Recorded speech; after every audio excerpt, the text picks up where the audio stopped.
Hey guys, tonight we're going to slip back through the murky fog of Victorian England, to a time when the gas lamps flicker in the gloaming and the air is thick with coal smoke. You're trudging down a cobblestone street, the clop of horse-drawn hansoms echoing in the gloom, and everywhere you turn, there's a sense of restless energy, like the city itself refuses to sleep.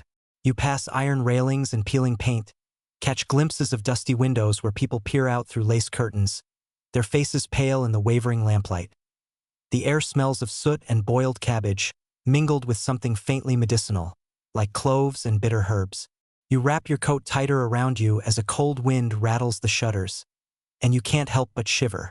Sleep seems like a distant dream here, an elusive prize that no one can quite catch. Even the street urchins darting through the alleys have red-rimmed eyes and yawns that echo your own. You might have thought you'd get a decent rest in this bustling city, but let's be real. You probably won't survive this, at least not with your sanity intact. Victorian London is alive tonight, and you're right in the thick of it, carried along by the muffled sounds of laughter spilling from public houses and the sharp snap of boots on the pavement. Above you, the orange glow of street lamps pools in shallow puddles, turning the world into a shimmering painting. You're heading toward the heart of this restless empire, where strange sleep cures and bizarre remedies wait in every dusty shop and every cramped bedroom. From the working-class lodgings to the grand houses of the wealthy, everyone's looking for a way to catch those precious winks. Now, dim the lights, maybe turn on a fan for that soft background hum, and let's ease into tonight's journey together. You walk along the winding streets, and your breath fogs the cold night air, swirling like the ghost of every bad night's sleep that's ever haunted this city. Your footsteps echo off the walls of tall, narrow buildings, some of them leaning forward as if eavesdropping on your quiet approach. The world feels both crowded and lonely here, each window glowing like an island of light in the sea of night. Past a row of rickety houses, you pause to watch a man huddled under an awning, selling roasted chestnuts from a battered tin cart. The smell is rich and sweet, and for a moment, you're tempted to believe that a bellyful of warm chestnuts might just be the cure for your insomnia. But you know better. Sleep in this city is no simple matter. It's a ritual, a performance, a daily struggle against the creeping dread of dreams and the cold that seeps in through every crack. The air is heavy with the whispers of the city's inhabitants, half-muffled confessions, snippets of gossip about how Mrs. Featherstone swears by goose-fat poultices for dreamless nights, or how old Mr. Barrow insists on sleeping with a brick wrapped in flannel.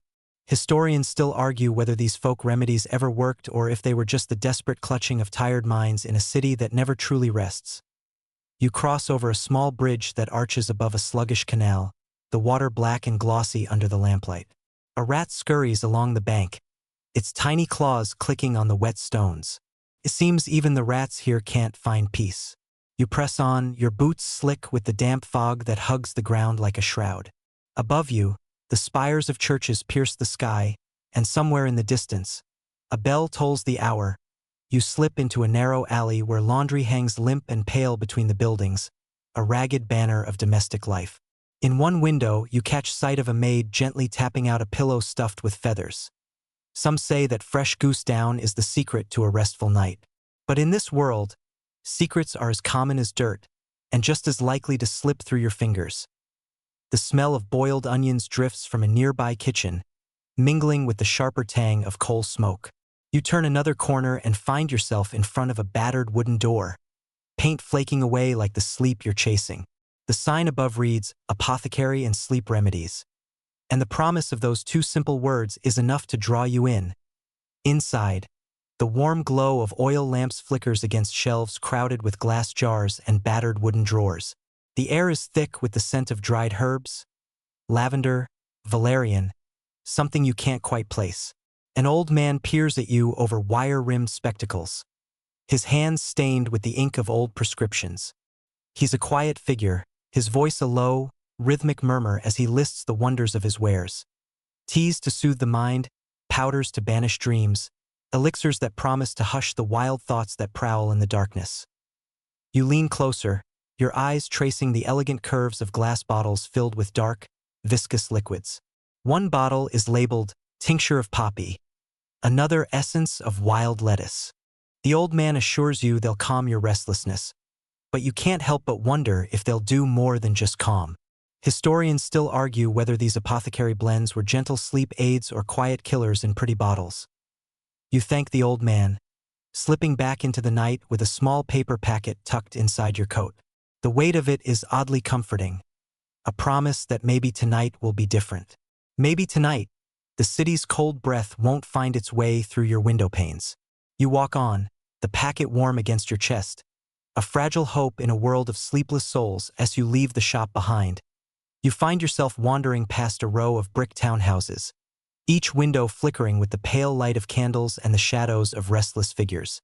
The city stretches out before you, an endless maze of alleys and streets, of creaking beds and whispered remedies. You breathe in the cold air, let it settle in your lungs, and tell yourself that tonight you will sleep, or at least you'll pretend. You push onward through the chilly night, your breath fogging in the damp air as you pass rows of narrow townhouses and crooked terraces.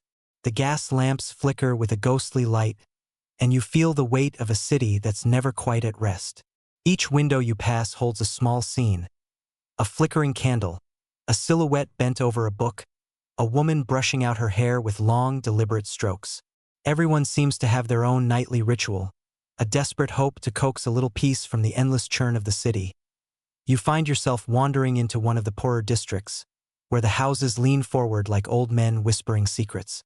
Here, the cobbles are slick with soot and rainwater, and every step brings a new creak or groan from the ground below. The buildings are stacked so close that you can almost reach out and touch both sides of the alley with outstretched hands. And if you look up, you'll see the faded lace curtains of countless bedrooms, each one a fragile haven against the night. You pause by an open window where a woman is shaking out a heavy feather mattress. The downy tufts spill into the air like tiny clouds, drifting and tumbling on the breeze. She looks at you with tired eyes, and you know without asking that she spent many nights battling the lumps and poking quills of that mattress, convinced that somehow the right arrangement of feathers will bring her closer to sleep. Victorians were obsessed with their bedding, you see. Softness was everything, but it was a double-edged sword. Too soft, and your back would ache. Too firm, and you'd toss and turn until dawn. Historians still argue whether the goose-down mattresses of the era were truly the pinnacle of comfort or just another expensive trap for the sleep-starved middle class. You duck into a small courtyard where clotheslines hang limp between soot-streaked walls. The air smells of wet laundry and stale bread. Here, a maid is scrubbing sheets in a chipped enamel tub, her knuckles raw and red. She tells you in a hushed voice that the family upstairs swears by clean sheets. Nothing puts a man to sleep like the scent of sun-bleached linen, she says, though the sun doesn't seem to reach this corner of the city very often. You help her wring out a heavy pillowcase, and she tells you about the bedbugs. Oh, the bedbugs, little armies of pin-sized tormentors that march across every feather bed in the city. No matter how often you beat the mattress or scald the sheets, they always return. She laughs, a soft, hollow sound, and says that perhaps the bedbugs are just part of London life. A nightly visitor you never invited, but one you learn to live with. You thank her and wander on, your thoughts heavy with the weight of those tiny, biting horrors. You reach a narrow lane where the boarding houses press close together, their narrow staircases twisting up into the dark. You slip inside one, the air warm and stuffy with the scent of boiled potatoes and damp wool. In a cramped room on the top floor, you find a man asleep on a feather bed so thin it's more lumps than comfort. His mouth hangs open in a soft snore, and you wonder if he dreams of feather clouds or just the weight of the city pressing down on him. The walls here are so thin you can hear every cough, every sigh, every restless shifting of bodies trying to find a scrap of comfort. The landlady bustles past you, her face pinched and red from the heat of the kitchen stove. She tells you in a matter-of-fact tone that the secret to sleep is a warm brick tucked at your feet, wrapped in flannel to keep the chill away. She's not wrong. Historians note that the humble hot brick was a staple of Victorian bedrooms, a quiet, glowing comfort against the winter damp. You lean against the doorframe, watching as she sets out a row of bricks on the hearth to warm, each one a promise of a better night's rest. She doesn't have much time for the fancy sleep tonics sold in the shops. Too expensive, she says, and half of them as likely to kill you as cure you. But a warm brick? That's something you can trust. As you leave the boarding house, You feel the cold night air bite at your cheeks. You rub your hands together and think of all those soft, feathery beds scattered across the city. Some plump and inviting, others flat and mean as a stone floor. You remember the maid's words about the bedbugs and wonder how many nights were spent itching and scratching instead of dreaming.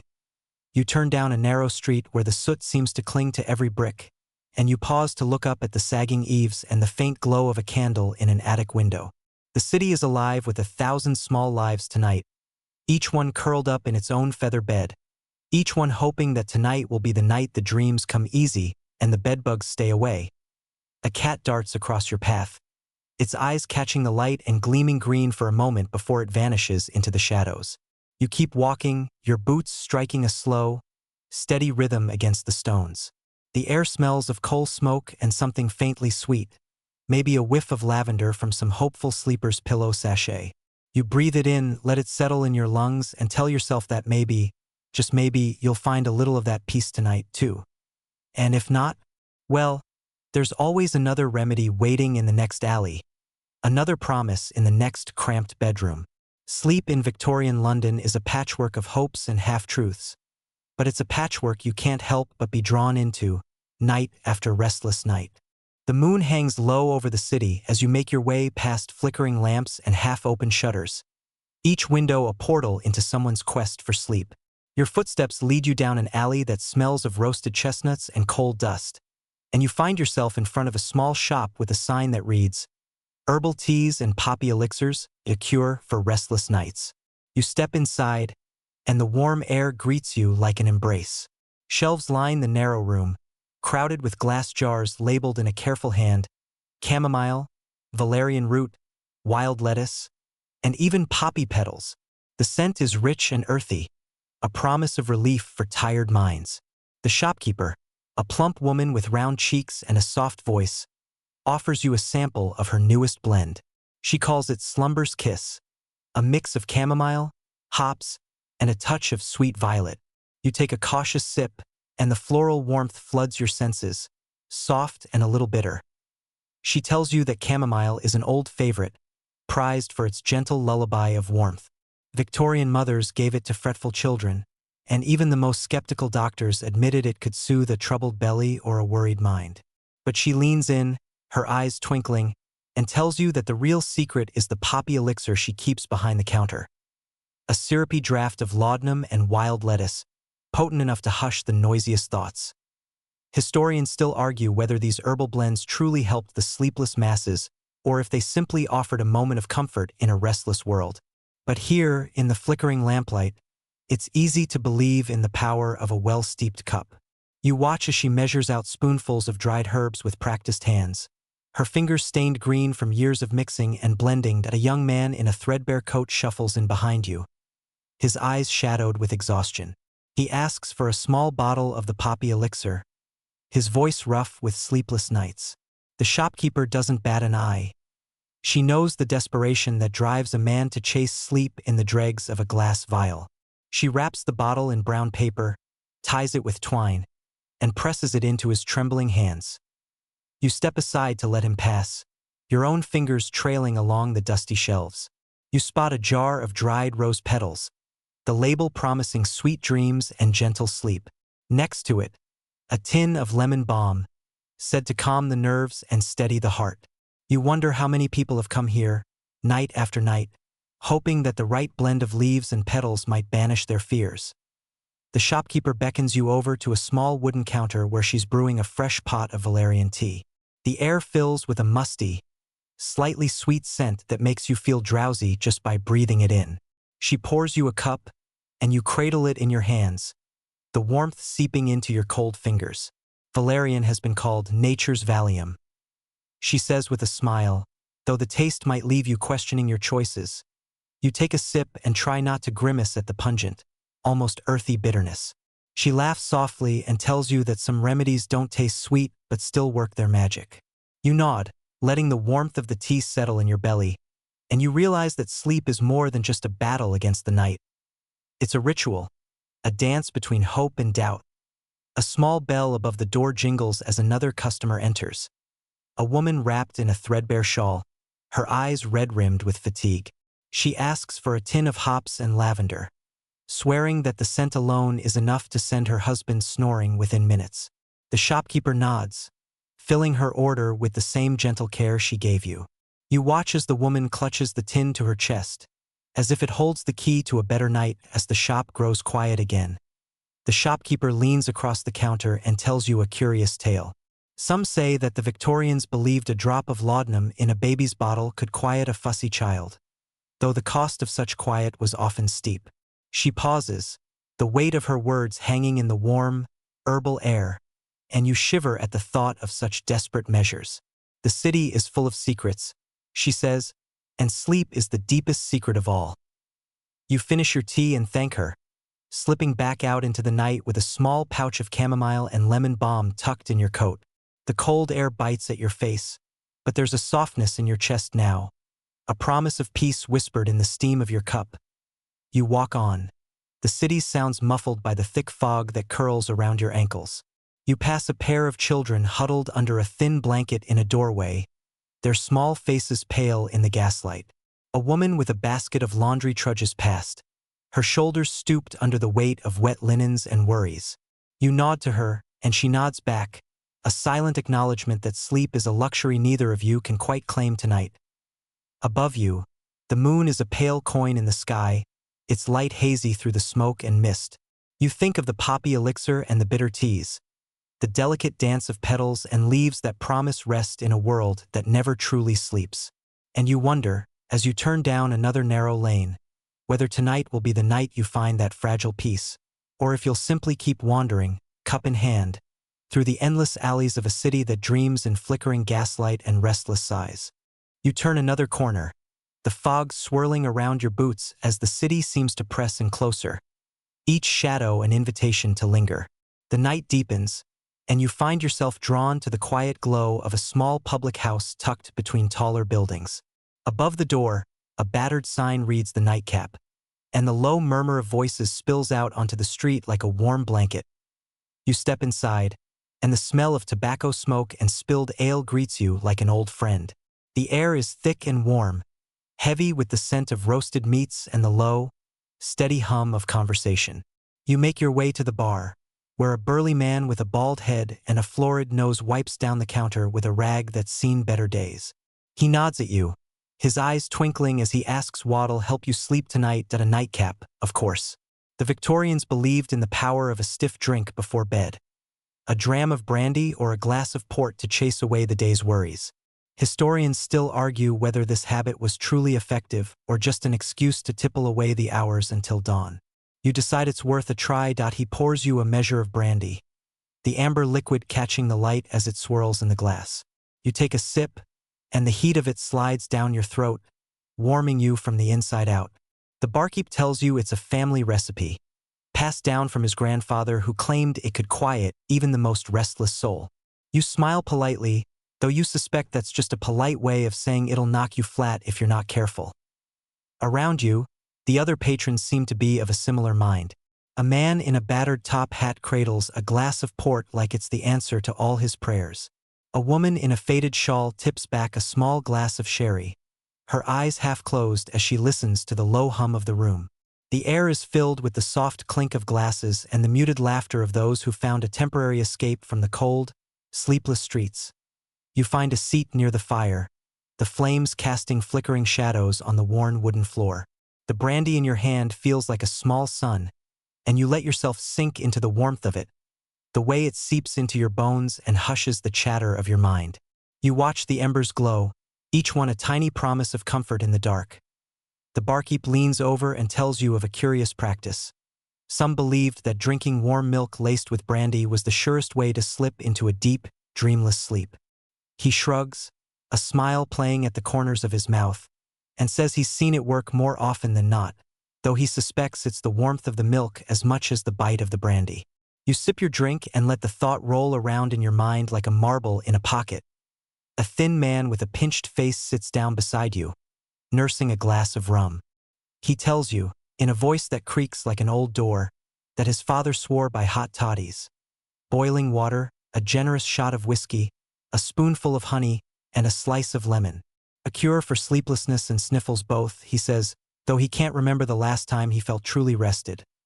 You nod and offer a small smile, though you wonder how much of it is true and how much is just a story passed down through the years. Sleep, after all, is as much a matter of hope as of habit. And in this city, hope is as fleeting as the steam that curls from your cup. A group of dockworkers nearby raise their glasses in a half-hearted toast to another long night. One of them jokes that sleep is for the rich and the dead, and the others laugh, though it's the kind of laughter that's more sigh than song. You watch them for a moment, their faces lined and weary, and you can't help but feel a flicker of kinship. Everyone in this city is searching for the same thing. A few hours of peace, a few hours when the weight of the world slips away. You drain the last of your brandy, the heat of it lingering on your lips as you rise from your seat. The room feels a little softer now, the edges of the world blurring like the glow of the gas lamps outside. You thank the barkeep and step back out into the night, the cold air hitting your face like a slap of reality. The world hasn't changed, but you carry a small warmth in your chest, a small fire that flickers even in the damp fog as you walk on. You pass a window where a woman in a dressing gown leans out, pouring the dregs of her nightcap onto the street below.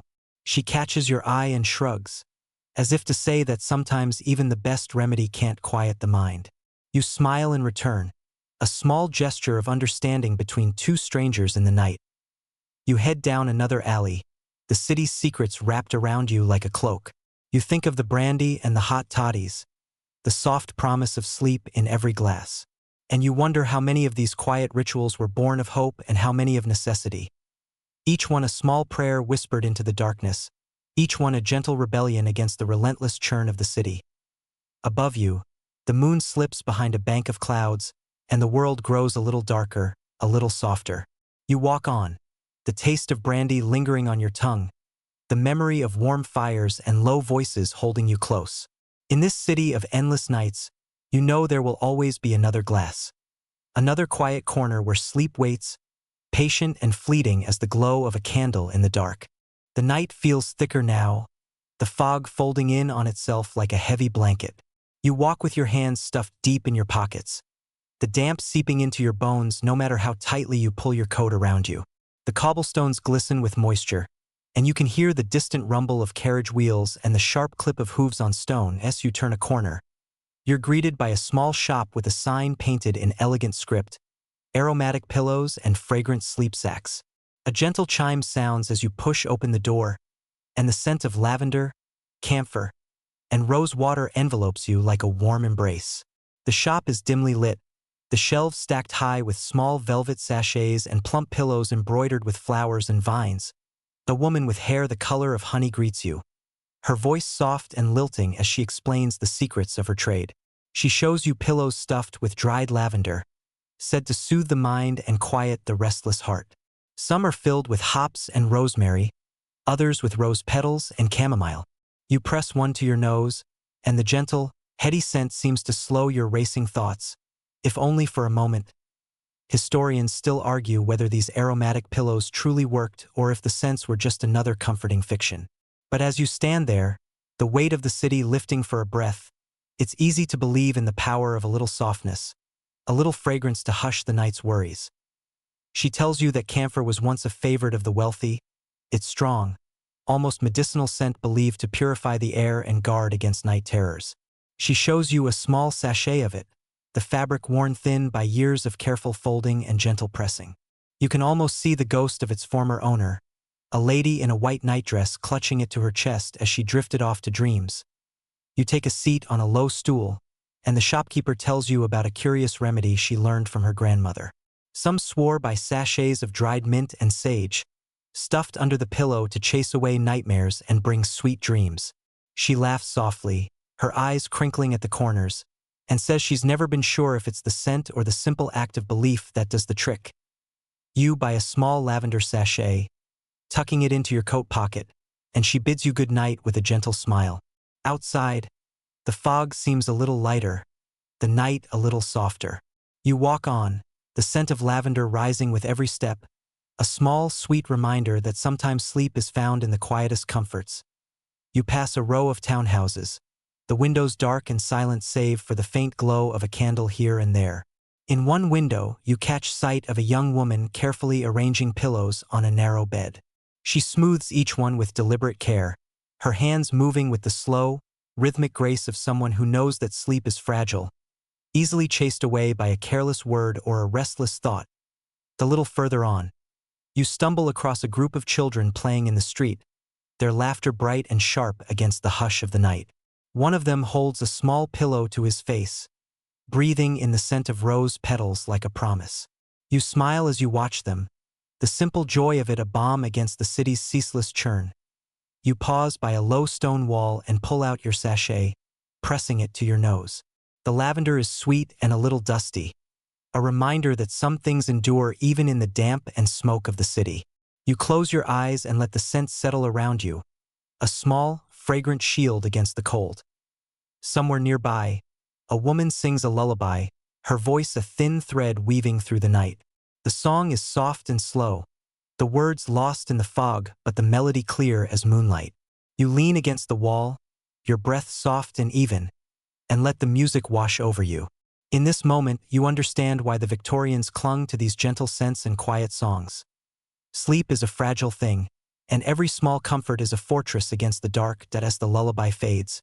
You push off the wall and continue on your way, your footsteps muffled by the soft fog. The lavender sachet is a small weight in your pocket, a promise of dreams sweet and untroubled. You walk past shuttered shops and dark doorways, the city folding in around you like a blanket of stone and smoke.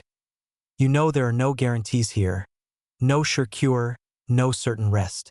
But in the hush of the night, with the scent of lavender on the air and the ghost of a lullaby in your ears, you allow yourself to believe that sleep might find you yet. And if not tonight, then perhaps tomorrow, in another quiet shop, another soft pillow, another gentle whisper in the dark. The night air is thick with damp, each breath a cool shiver in your lungs, as you wander past the low glow of gas lamps and the distant hush of carriages rolling through the fog. The city seems to hold its breath around you, each dark alley and closed shutter a secret waiting to be whispered. You've heard tales of the city's odd sleep cures, but tonight you find yourself drawn to the promise of something altogether stranger. An electric cure. You come upon a small storefront, its windows lit by a single flickering bulb that hums like a distant storm. The sign above the door reads, "Galvanic Health and Sleep Belts, for restless minds and tired bodies." You hesitate for a moment, then push open the door, the faint crackle of static meeting you like a ghost sigh. Inside, the shop is a curious mix of science and superstition. Shelves lined with copper coils and glass jars of mineral powders sit alongside battered wooden chairs and small brass clocks that tick in uneasy harmony. A man in a dark waistcoat greets you with a smile that's just a shade too wide, his eyes bright with the zeal of a true believer. He leads you to a small display of what he calls electric sleep belts, wide bands of cloth threaded through with thin copper wires, each one attached to a curious little box with brass knobs and tiny glass bulbs. He claims that these belts, worn snug around the waist, will lull even the most troubled soul into a gentle slumber. The mild electric current, he says, tickles the nerves into rest, as if sleep were nothing more than a matter of convincing your body to be quiet for a few blessed hours. Historians still argue whether these electric belts ever did more than buzz and fizzle, but tonight, in this cramped little shop that smells of copper and camphor, it's hard not to be a little bit curious. You let him wrap the belt around your waist, the cold metal pressing against your skin as he flips a tiny switch. A faint tingling begins, a prickling heat that skitters across your ribs like the soft scratch of wool. You try not to laugh. It feels more like a tickle than a cure, but the man assures you this is the future of medicine. He tells you that Queen Victoria herself once received an electric treatment for her nerves, though he can't say for sure if she found it restful or just another royal distraction. You lean back against the chair, the gentle hum of the device a soft drone in the small, crowded room that he speaks of the wonder of galvanism, how the spark of electricity was once thought to animate dead flesh, to bring life to what was lifeless. There's something almost poetic about it, you think, this idea that sleep could be summoned with a flick of a switch, that the same force that lights the city's lamps might light the quiet corridors of your mind. But even as he speaks, you notice a small crack in his voice, a hint of doubt beneath the polished patter. Perhaps he knows, as you do, that sleep is not so easily tamed. The body might twitch and hum under the electric current, but the mind, oh, the mind is a wilder creature, not so quick to bow to brass and copper that he removes the belt and pats your shoulder, the faint whiff of ozone still clinging to your skin. You thank him and step back out into the fog, the cold air a sharp contrast to the warmth of the shop. You walk on, your thoughts buzzing with the memory of that gentle electric pulse, the way it seemed to promise something just out of reach that as you pass a dark alley. You hear a low laugh and turn to see a group of young men clustered around a lamppost, passing a small galvanic device between them like a secret. One of them presses it to his temple with a theatrical groan, and the others laugh, though there's a nervous edge to it, like they're not sure whether to believe or to doubt. You smile to yourself and keep walking, the city's oddities piling up around you like fog-bound dreams. You pass by a shuttered toy shop, the painted eyes of dolls staring blankly from behind cracked glass. In another window, a mannequin wears an electric belt like a relic of a forgotten future, its wooden face lit by the flickering lamp above. You wonder how many people bought these belts, desperate for rest, for a night without the endless churn of worry and want. The night deepens, and you find yourself tracing the copper wires in your mind, each spark a half-remembered promise. Sleep, you think, is a luxury in this city, one more precious than gold, more fleeting than the gaslit fog that rolls across the river. And yet, in every cramped shop and flickering lamp, there's the faint hope that maybe tonight, you'll find it. You turn down another lane, your footsteps soft on the damp stones, the scent of wet earth and coal smoke filling your lungs. The electric cure is behind you now, a curious echo of the city's restless dreams. But you carry its promise with you, a soft current thrumming just below the surface of your thoughts, a reminder that even in the coldest night, there's always a spark of hope, a flicker of something warm and bright waiting in the dark. The city's fog feels thicker tonight, clinging to your coat and swirling around your ankles like the slow breath of some great, sleeping beast. You walk on, past flickering street lamps and shuttered windows, each step carrying you deeper into the hidden corners of Victorian London. The air smells of coal smoke and something sweet, maybe rosewater, or maybe just the faint memory of a warm hearth. You've heard of strange cures for sleeplessness, but tonight you stumble upon one of the oddest yet. In a small square crowded with rickety houses and crooked chimneys, you find a gathering of folk huddled around a cart piled high with baskets of feathers.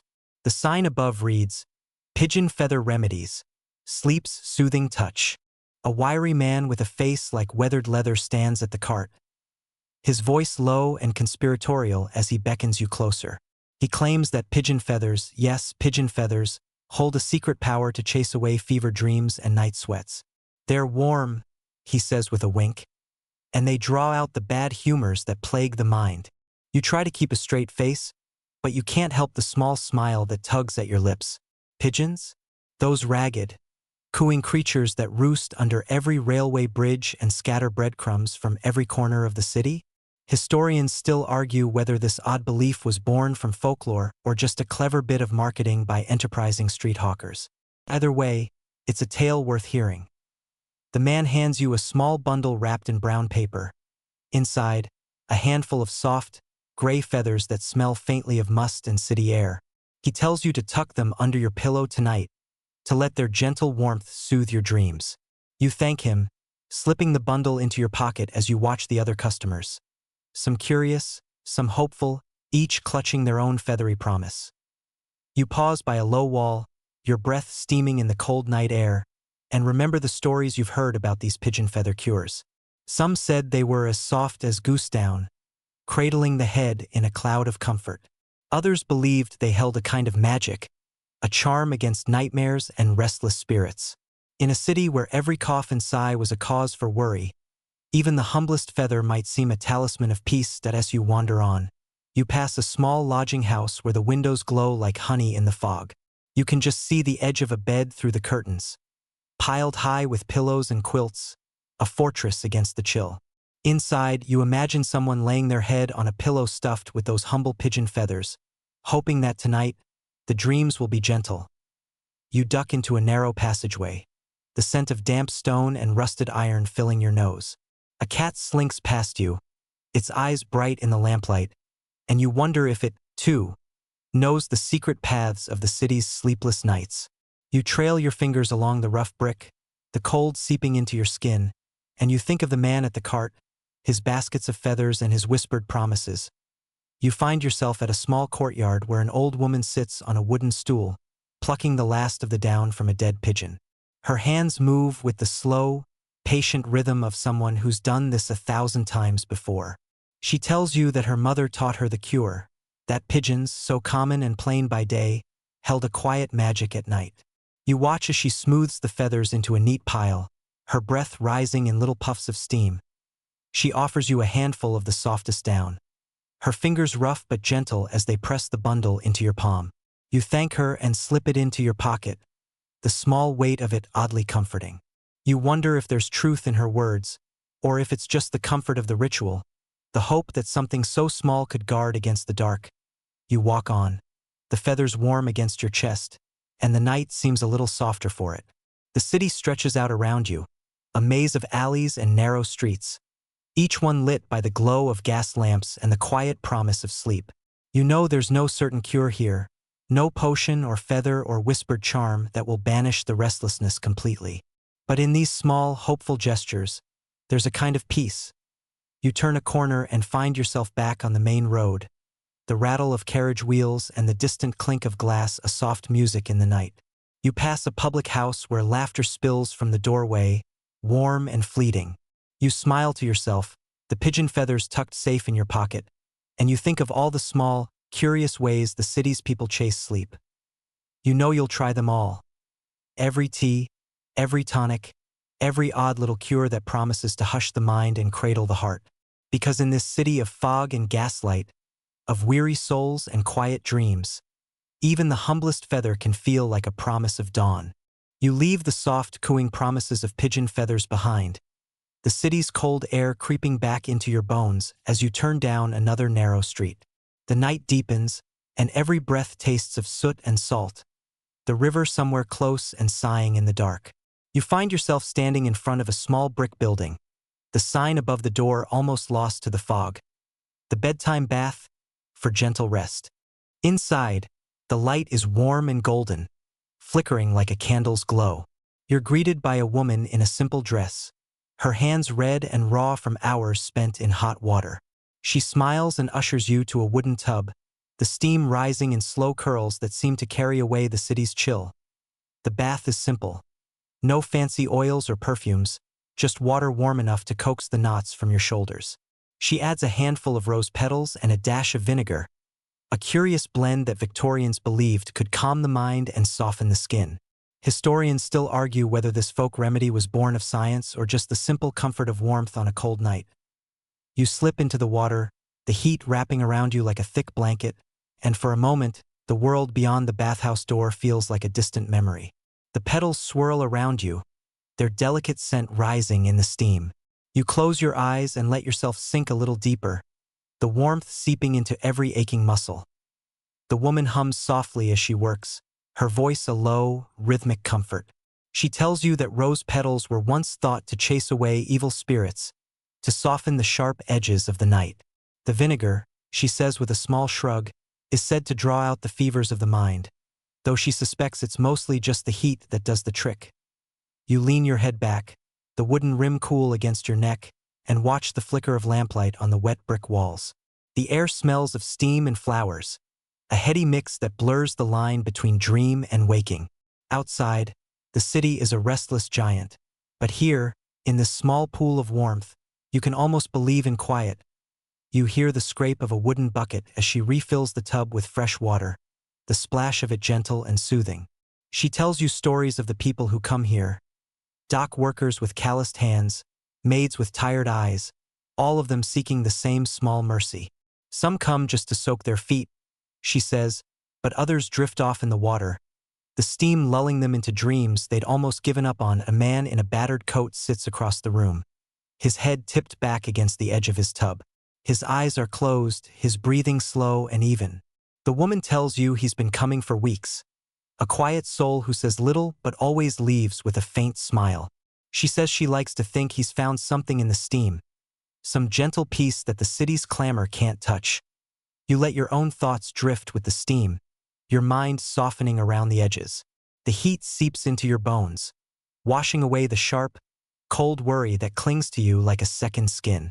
The rose petals drift against your shoulder, a gentle whisper of softness, and you let yourself believe in their quiet promise as you soak. You remember the other remedies you've tried. The brandy that warmed your chest, the lavender that scented your breath, the pigeon feathers soft and strange against your cheek. Each one a small piece of the puzzle, each one a step on the long road to sleep. You smile to yourself, a soft, tired smile, and think of all the things people will try for rest. The city is full of them. Small rituals and quiet hopes, woven into every corner of every room. You know that sleep doesn't come easily here, that the city's heartbeat never truly stops. But in this warm bath, with rose petals floating like memories and vinegar sharp in the air, you feel the edges of sleep tugging at you, soft and slow. You close your eyes, the water lapping gently at your skin, and let the woman's humming guide you deeper. The world outside blurs to a distant murmur, the city's clamor softened by the steam. You breathe in the scent of roses and warm wood, the faint tang of vinegar, and let yourself drift. Somewhere beyond the bathhouse walls, the night rolls on, the city's endless dance of fog and flickering light. But here, in this small pool of warmth, you find a fleeting peace, a soft, sleepy hush that clings to your skin like the memory of a dream. And though you know it can't last, that the night will pull you back out into the cold, you let yourself rest for a moment longer, the water holding you like a cradle in the dark. You emerge from the bathhouse with your skin still warm and your thoughts gently blurred. The fog has grown thicker while you soaked, and it clings to your eyelashes like soft lace. Your body feels lighter, the world around you a little softer, but you know the city's long night isn't done with you yet. You wander through the quiet streets, your breath a slow dance in the lamplight, and find yourself pausing outside a narrow doorway with a painted sign that reads, "Apothecary's Secrets, Laudanum and Sleepy Draughts." You hesitate, but curiosity pulls you in like a tide. Inside, the air is close and heavy with the scent of bitter herbs and old wood. Shelves sag under the weight of dusty bottles, their labels faded and yellowed with age.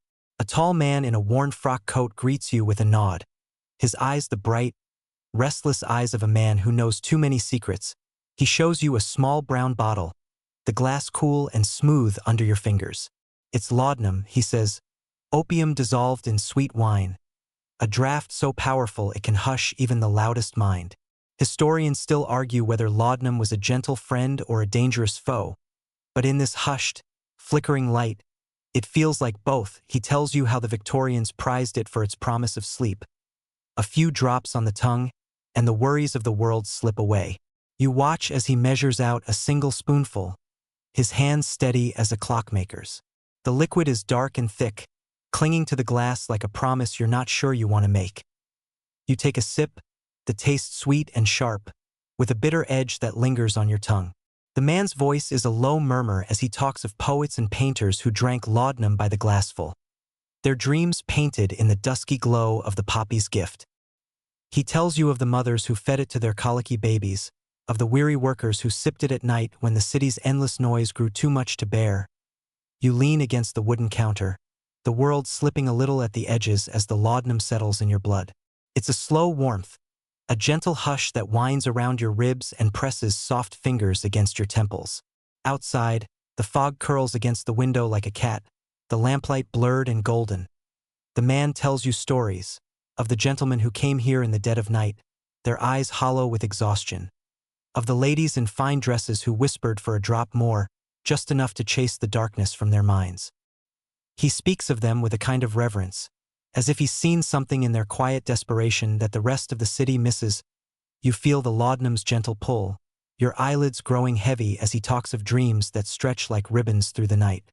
But even as you feel the warmth settle in your chest, a small voice in the back of your mind wonders at the cost, at the thin line between sleep and something deeper, something you might not wake from. He offers you another spoonful, and you shake your head, the world already tilting soft around you. He smiles, a slow, knowing smile, and tells you that sleep is the oldest magic there is, that even in this city of endless noise and flickering gaslight, there's a quiet place waiting in every bottle, every bitter sip. You thank him and step back out into the fog, the laudanum a warm glow in your veins. The city feels a little farther away now, its clamor muffled like a half-forgotten song. You walk on, your footsteps slow and measured, each one a small echo in the hush of the night as you pass a narrow alley. You see a woman in a threadbare shawl pressing a small bottle to her lips, her eyes closed as she drinks. She looks up as you pass, her gaze soft and distant, and you share a moment of quiet understanding. Two souls drifting in the city's restless sea, you walk on, the laudanum a soft weight in your chest, and think of all the ways people chase sleep in this city. Of the teacups and the brandy glasses, the warm bricks and the lavender sachets. Each one a prayer, a promise, a quiet rebellion against the night. The fog presses close, the air thick and still, and you let yourself believe in the warmth that thrums beneath your ribs. Sleep, you think, is not so much a cure as it is a surrender, a soft letting go of the world, if only for a little while. And tonight, in the hush of laudanum's gentle embrace, you find yourself closer to that quiet place than you've been in many nights. The laudanum's warmth settles in your veins like a soft fog, and as you wander the crooked streets, you feel the city shift around you. Less a maze of stone and smoke, more a drifting dream. The cold air bites at your cheeks, but inside, you're wrapped in a gentle glow, every step a little softer, every breath a little deeper. You pass a row of small houses, their windows shuttered against the night, and find yourself pausing by a laundry line strung between two narrow walls. On it hangs a quilt, patched and faded, a testament to 100 restless nights. You smile at the thought of how even the humblest bedding becomes a soldier in the battle for sleep. Further down the lane, you see a young boy hauling a bucket of hot coals, his face red from the glow. He stops to catch his breath, and you nod at him, a silent greeting between two wanderers in the night. He tells you, in a voice too tired to be hopeful, that the family upstairs needs a warm brick for the baby's cradle. The cold, he says with a shrug, doesn't care how small you are. Historians still argue whether these heated bricks and bottles were truly a cure for sleeplessness or just another layer of comfort in a world that often gave none. But as you watch the boy trudge away, the brick's faint glow flickering against his coat, you think there's a kind of magic in it anyway. Simple warmth, the promise of a little peace. You duck into a doorway to escape the wind, and there you find a small group huddled around a brazier, their hands outstretched to the orange coals. They pass around a battered copper kettle, the steam curling up into the cold night air. A woman with a red scarf laughs softly as she pours a little of the hot water into a tin cup, handing it to the man beside her. "For the feet," she says, "and for the heart." You watch as she wraps the man's feet in a flannel blanket, pressing the hot bottle close against his ankles. He leans back with a sigh that seems to come from somewhere deeper than his lungs, the heat seeping into his bones and softening the hard lines of his face. You wonder how many nights he's spent chasing sleep, how many mornings he's greeted with red-rimmed eyes and a hollow heart. You slip back into the night, your hands tucked deep in your pockets, and remember the way the Victorians swore by these humble heaters. Stones pulled from the fire, bricks wrapped in thick cloth, hot water bottles tucked under the covers like secret talismans against the cold. You think of all the grand remedies you've seen tonight, laudanum's sweet hush, lavender's gentle perfume. But somehow, it's the simple glow of that brick that lingers with you the most. You pass a small window where a girl is reading by candlelight, her feet propped up on a brick so warm it steams against the cold glass. Her eyes are heavy, her head nodding with every page, and you wonder if this quiet ritual is enough to draw her into the soft darkness of sleep. The candle flickers, the pages turn, and the world outside seems to hold its breath. You keep walking, the laudanum's warmth ebbing and flowing in your blood, the night around you thick with the soft shuffle of footsteps and the distant murmur of voices.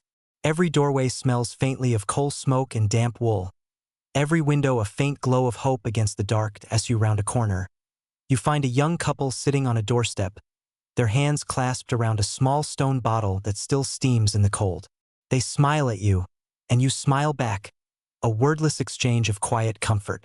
You think of how sleep comes easiest when you're warm, when the world's hard edges are softened by a little borrowed heat and a little borrowed hope. You pause by the river, the fog rolling over the dark water like a living thing. The lamps on the bridges glow soft and golden, their reflections shimmering on the black surface below. You lean on the railing, the cold iron biting through your coat, and think of all the bricks and bottles glowing in the night, each one a quiet promise of rest. The river's breath is cold against your cheek, but you let it wash over you, the laudanum's gentle haze and the memory of those warm bricks keeping the chill at bay. You know that sleep is never certain in this city, never quite within reach, but tonight, in the hush of the river's slow song, it feels a little closer. You close your eyes, just for a moment, and let the fog wrap around you like a blanket, the echo of warm bricks and whispered laughter soft in your ears. And in that gentle hush, you think that maybe, just maybe, the city's restless heart is slowing for a breath, just long enough to let you drift. You leave the river behind, the cold iron of the railing still tingling in your hands as you walk back into the winding lanes. The laudanum's lull is fading, replaced by a gentle ache in your legs and a quiet, persistent hum in your mind. The city feels softer now, each gaslit alley a slow, winding path into the quiet unknown. You come upon an old boarding house, the door hanging open just a crack. Inside, the air smells of damp wool and wood smoke, and you slip in on a wave of warmth. The hallway is narrow, the wallpaper faded to a ghostly rose, and every floorboard creaks under your feet like a sigh. A woman in a worn apron nods at you as she passes, her arms full of heavy drapes. She's drawn them across the windows in every room. Thick velvet curtains meant to keep the drafts at bay and hush the restless wind that prowls the eaves.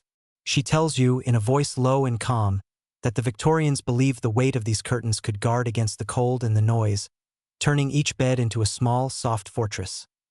You follow her up the narrow staircase, the air growing warmer with each step, until you reach a small room tucked under the eaves. The bed is draped in dark velvet, the heavy fabric pooling on the floor like spilled ink. She pulls back the curtains just enough to let you slip in, the world outside vanishing as the thick folds fall shut behind you. Inside, it's a different world. Still and hushed, the only sound your own slow breath. The air smells of lavender and candle wax, and you sink onto the bed, the mattress soft and a little lumpy, the sheets cool against your skin. You press your cheek to the pillow, the weight of the curtains pressing down on the world outside like a promise of peace. Historians still argue whether these heavy drapes were truly practical or just another ritual in the endless war against the cold. But here, wrapped in the hush of velvet and the faint scent of flowers, it's easy to believe in their quiet power. You close your eyes and let the darkness settle around you, the soft creak of the wooden beams a lullaby in the quiet.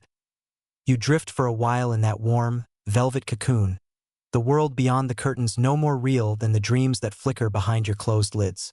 But sleep is a fragile thing, and soon you hear the soft murmur of voices in the hallway, the low scrape of a chair against the floor below.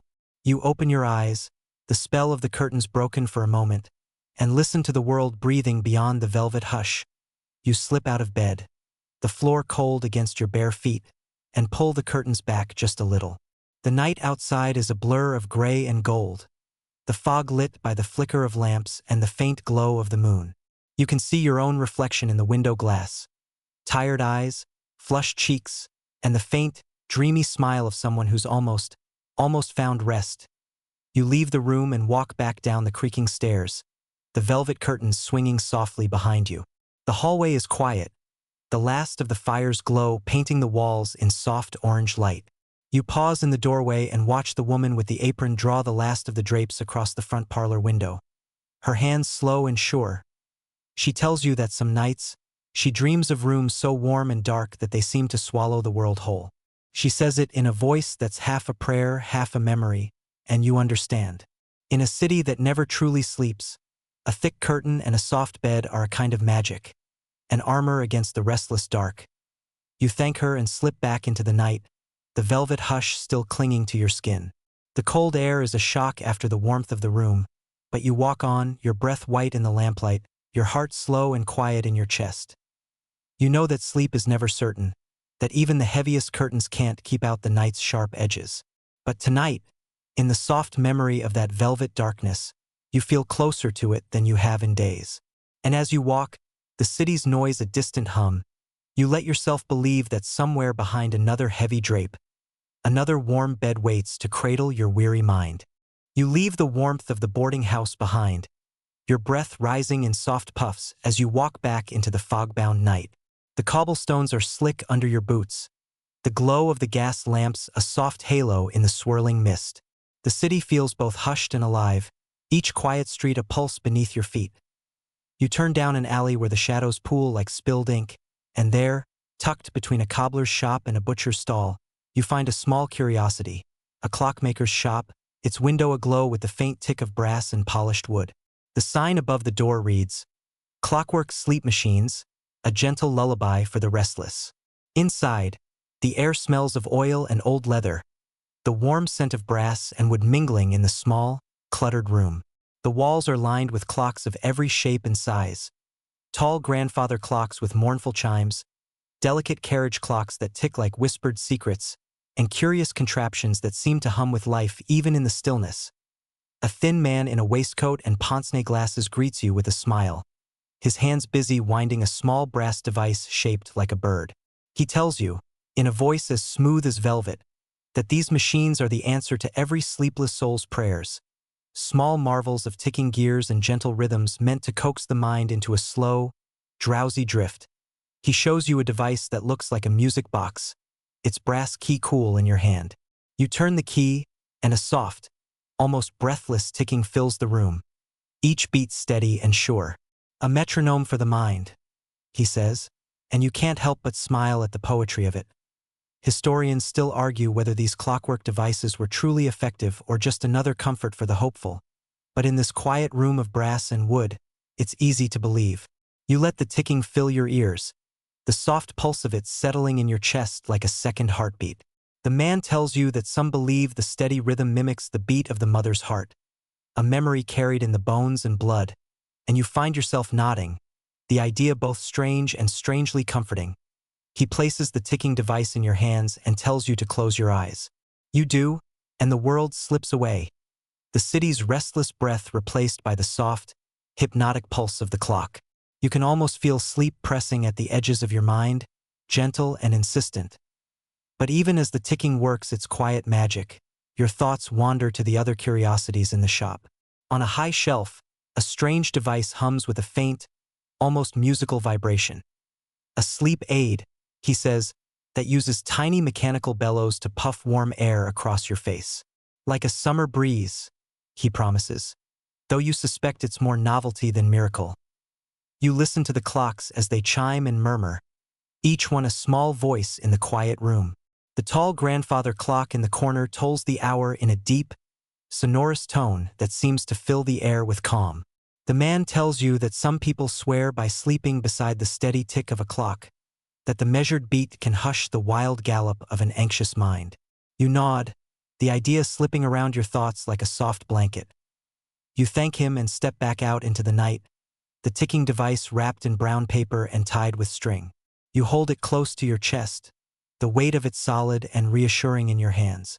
Outside, the fog presses in around you, the lamps casting long, soft shadows that sway like dancers on the cobblestones as you walk. You think of the measured tick of the clock, the way it seems to promise a rhythm to guide your restless mind. You wonder how many people in this city lie awake tonight, the beat of the clock's a quiet lullaby in the dark. You pass a row of houses where the windows glow with flickering candlelight, and you imagine the tick of a small brass metronome somewhere inside, counting out the slow, steady rhythm of sleep. You smile at the thought, the quiet promise of it as soft as the fog that wraps around you. You tuck the ticking device deeper into your coat and walk on, the steady pulse of it a small comfort in the night.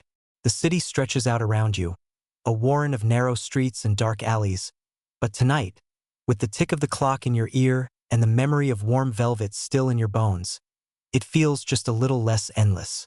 The ticking device in your pocket is a soft, constant whisper against your coat as you wander deeper into the fog-bound night. The city feels like it's holding its breath, the gas lamps flickering in the damp air, their glow swallowed by the endless gray.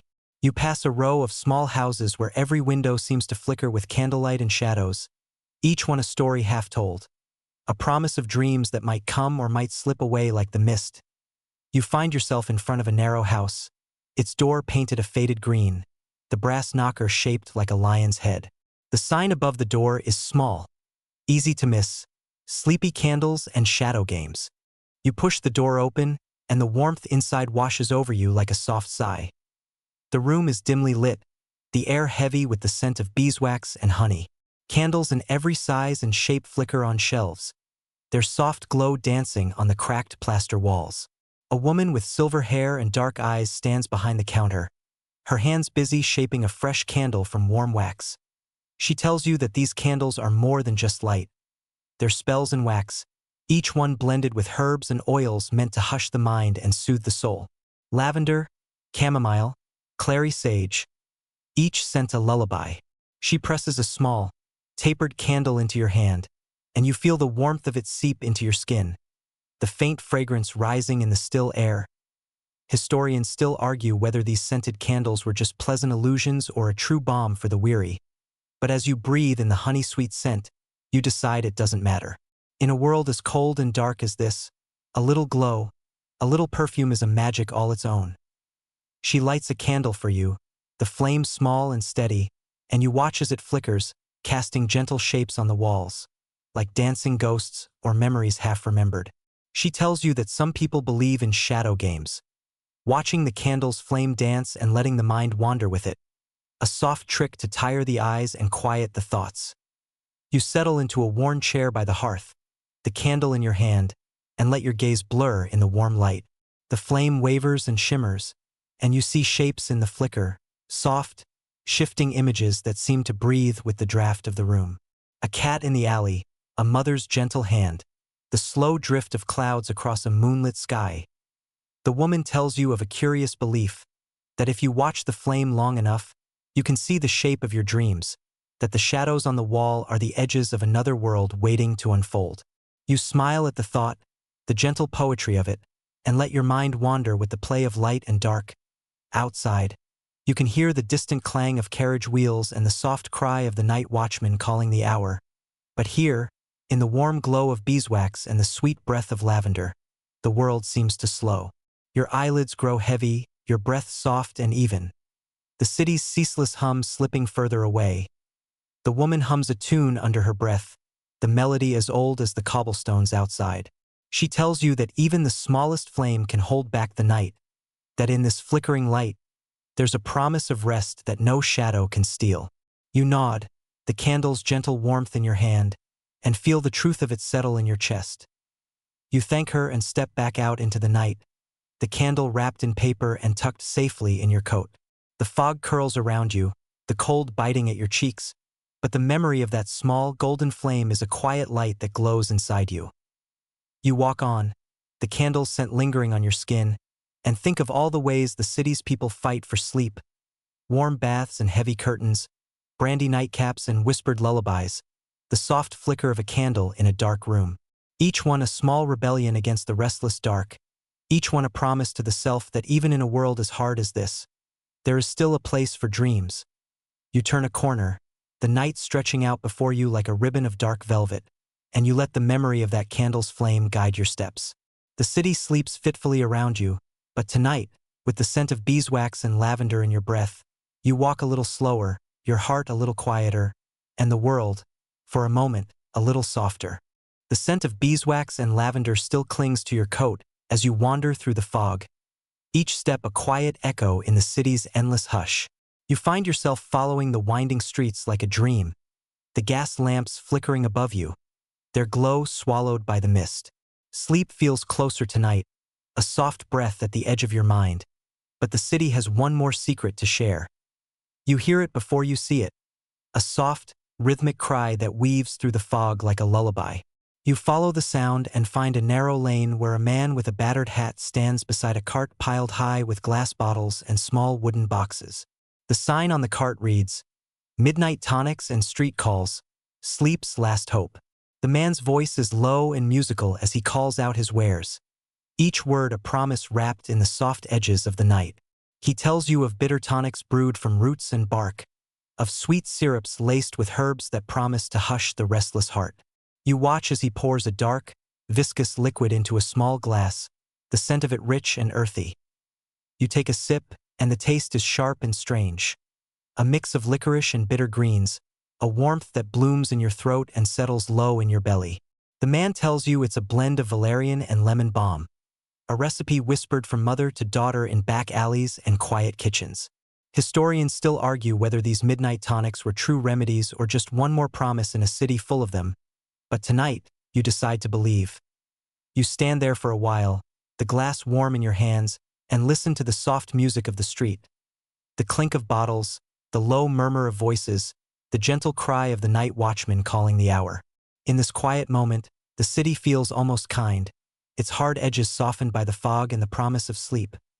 The man tells you stories of those who come to him in the small hours. Men with coal dust on their hands, women with weary eyes and children who can't stop shivering. They come for his tonics, for the sweet relief of something warm and soothing to hold in the dark. You watch him pour another glass, his hands steady and sure, and you see the small kindness in his careful measure. He hands you a small vial of the tonic, wrapped in brown paper and tied with a bit of twine. A drop or two before bed, he says with a wink, and the world will soften around you like a feather pillow. You smile and tuck the vial into your pocket, the weight of it a small comfort against the cold. You walk on, the taste of the tonic lingering on your tongue, the city's sighs and murmurs wrapping around you like a soft cloak. You pass a row of shuttered houses, each window dark but for a single flicker of candlelight, and you think of all the small rituals that keep sleep at bay, the whispered prayers, the warm cups of milk, the soft songs that drift like smoke through the cracks of every old house. You pause by a narrow doorway where a woman stands, her baby in her arms, a small bottle of tonic clutched to her chest. She rocks the child back and forth, her voice a soft hum that blends with the night's quiet song. She meets your eyes and nods, a silent understanding between two souls who know the price of restless nights. You walk on, the fog swirling around your boots, and let the rhythm of your steps guide you deeper into the heart of the city. The night watchman's call echoes faintly behind you, a gentle reminder that even in this city of endless noise, there are those who keep watch when sleep is just a whisper. You find yourself at the edge of the river again, the water black and silent beneath the fog. You lean against the railing and let the cool air wash over you, the memory of the tonic's warmth and the soft cry of the street vendor still echoing in your mind. You close your eyes, just for a moment, and let the river's slow breath and the city's quiet song lull you into a soft, drowsy peace. And as you stand there, the vial of midnight tonic tucked safe against your heart, you know that sleep is still a journey, still a fragile hope, a quiet promise in the dark. But tonight, with the river at your back and the taste of bittersweet herbs on your tongue, you feel closer to it than you have in nights past. The city hums around you, soft and slow, and for a moment, you let yourself believe that the night has grown gentle, that sleep is a soft breath away. The river's quiet murmur fades behind you as you step back into the winding streets, the fog heavy as velvet on your shoulders.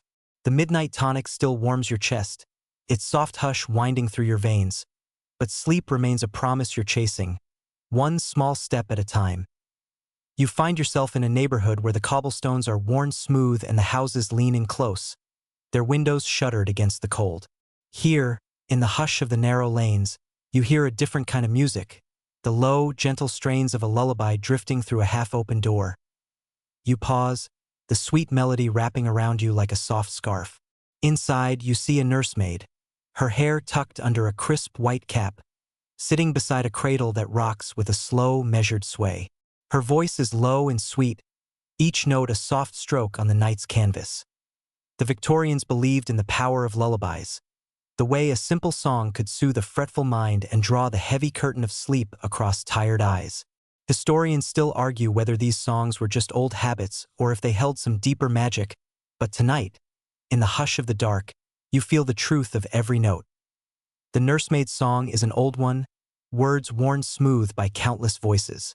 You lean in the doorway and let the melody wash over you, each syllable a gentle footstep leading you closer to sleep.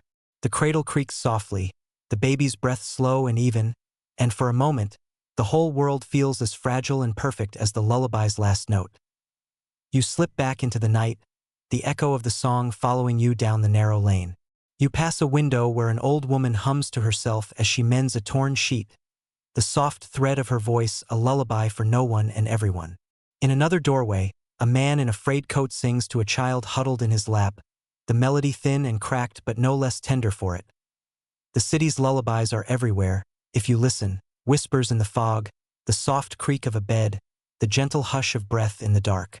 You hear them all as you walk, the quiet music of 1,000 sleepless souls weaving a tapestry of comfort and hope. You wander on, the streets winding and twisting around you like the notes of a song. You pause by a low stone wall, the scent of damp earth rising in the fog, and you remember the stories of mothers who believed a lullaby could chase away the bad dreams that crept into the corners of the night. A song, they said, was a kind of magic, soft and simple, but strong enough to hold the dark at bay. You lean back against the wall, your breath a slow, quiet rhythm in the cold air. The midnight tonic still hums in your veins, a gentle warmth that blends with the music of the night. You close your eyes and let the lullabies carry you, each note a soft anchor against the restless tide. You pass a narrow window where a candle flickers low, and you catch a glimpse of a child curled in bed, a small toy clutched to his chest. His mother hums as she tucks the blanket tight, her voice a low promise that even in this cold, sprawling city, there is warmth and comfort to be found. You smile as you walk on, the lullabies a soft chorus that follows you through the fog. Each step feels slower now, your body heavier, your mind drifting on the gentle tide of song and quiet. Sleep still waits at the edge of your thoughts, patient and soft, and tonight, in the hush of these quiet lullabies, you feel it draw a little closer. You turn another corner, the city folding around you like a cradle, and let the music of the night guide your steps. Each note is a small comfort, each voice a gentle hand on your shoulder. And in the hush of the lullabies you let yourself believe, if only for a moment, that sleep is not so far away. You leave the gentle lullabies behind, their soft echoes clinging to the edges of your mind as you wander further into the night. The fog has thickened, turning the world into a soft blur of light and shadow. Each step feels slow and deliberate, as if the city itself is holding its breath, waiting for sleep to slip in and smooth its restless corners.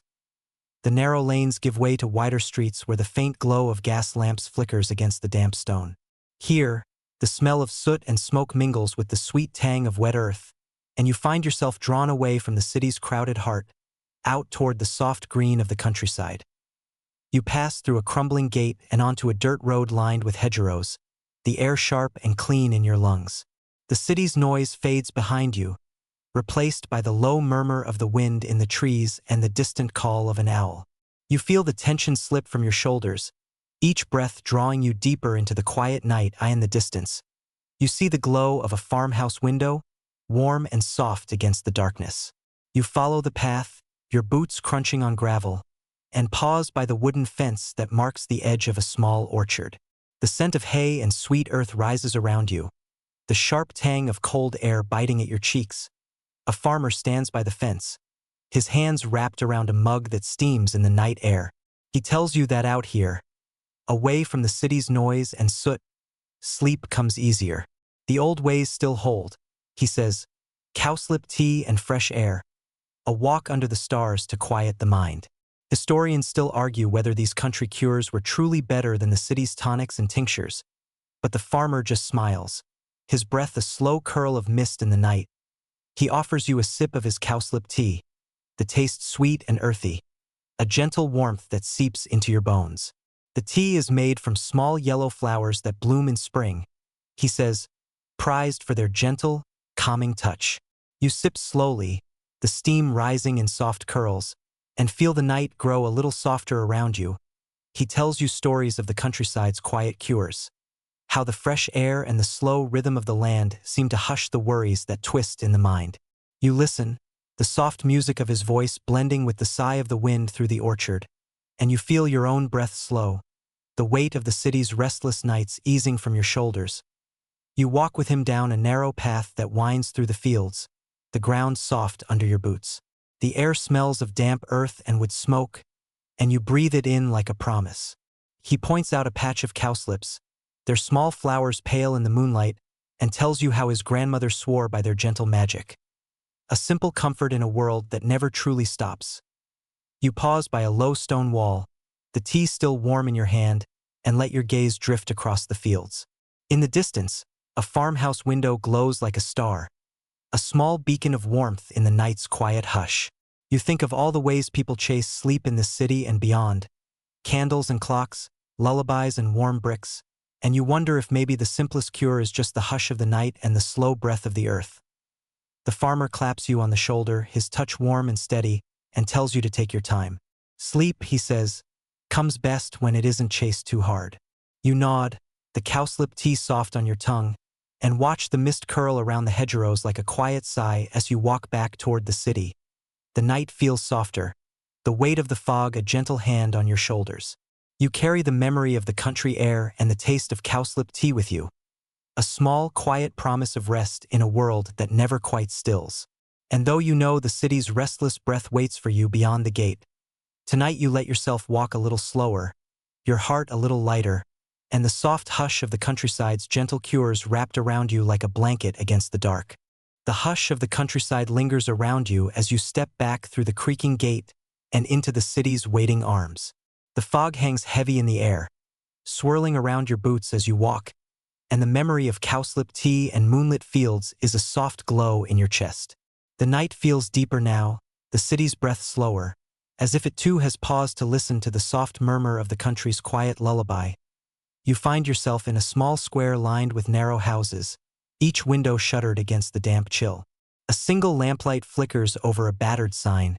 Dream books and superstitions. The letters are faded, the paint cracked, but the promise of something old and curious pulls you in. Inside, the room is small and cluttered, the air thick with the scent of dust and leather. Shelves bow under the weight of worn tomes, their spines cracked and faded with age. A woman with hair as white as winter snow sits behind a low wooden counter, her eyes bright and knowing as she looks up from her book. She tells you that the Victorians loved their dream books, small volumes filled with the meanings of every flicker of the mind's restless wanderings. In this city of ceaseless noise, even dreams were measured and catalogued, every fleeting vision pinned to a page like a butterfly in a glass case. She shows you a thin book bound in cracked brown leather, its pages filled with careful script. Each dream is laid out in neat columns, ladders that promise change, rivers that warn of sorrow, birds that sing of luck or love. You flip through the pages, the paper soft and worn under your fingers, and let the strange logic of it wash over you. Historians still argue whether these books were guides to the sleeping mind or just small comforts in a world where certainty was as rare as a warm bed. But tonight, in the hush of the shop and the soft glow of the lamplight, it's easy to believe that dreams can be mapped like the city's twisting lanes. The woman tells you stories of those who come to her door, maids who dream of broken mirrors and wonder if love has slipped through their fingers, dock workers who see ships adrift in the fog and worry for the weight of tomorrow's tide. She speaks of these dreams as if they're small, fragile creatures, each one carrying a secret that only the dreamer can truly name. You pause by a shelf lined with charms and small brass trinkets, witch bottles and dried herbs, tiny amulets meant to guard against the night's restless visions. She tells you of the old superstitions that wove through every flicker of candlelight, how a sprig of rosemary under the pillow could chase away nightmares, how a bit of salt at the door might keep the shadows at bay. You smile as she talks, the soft music of her voice wrapping around you like the slow curl of the fog outside.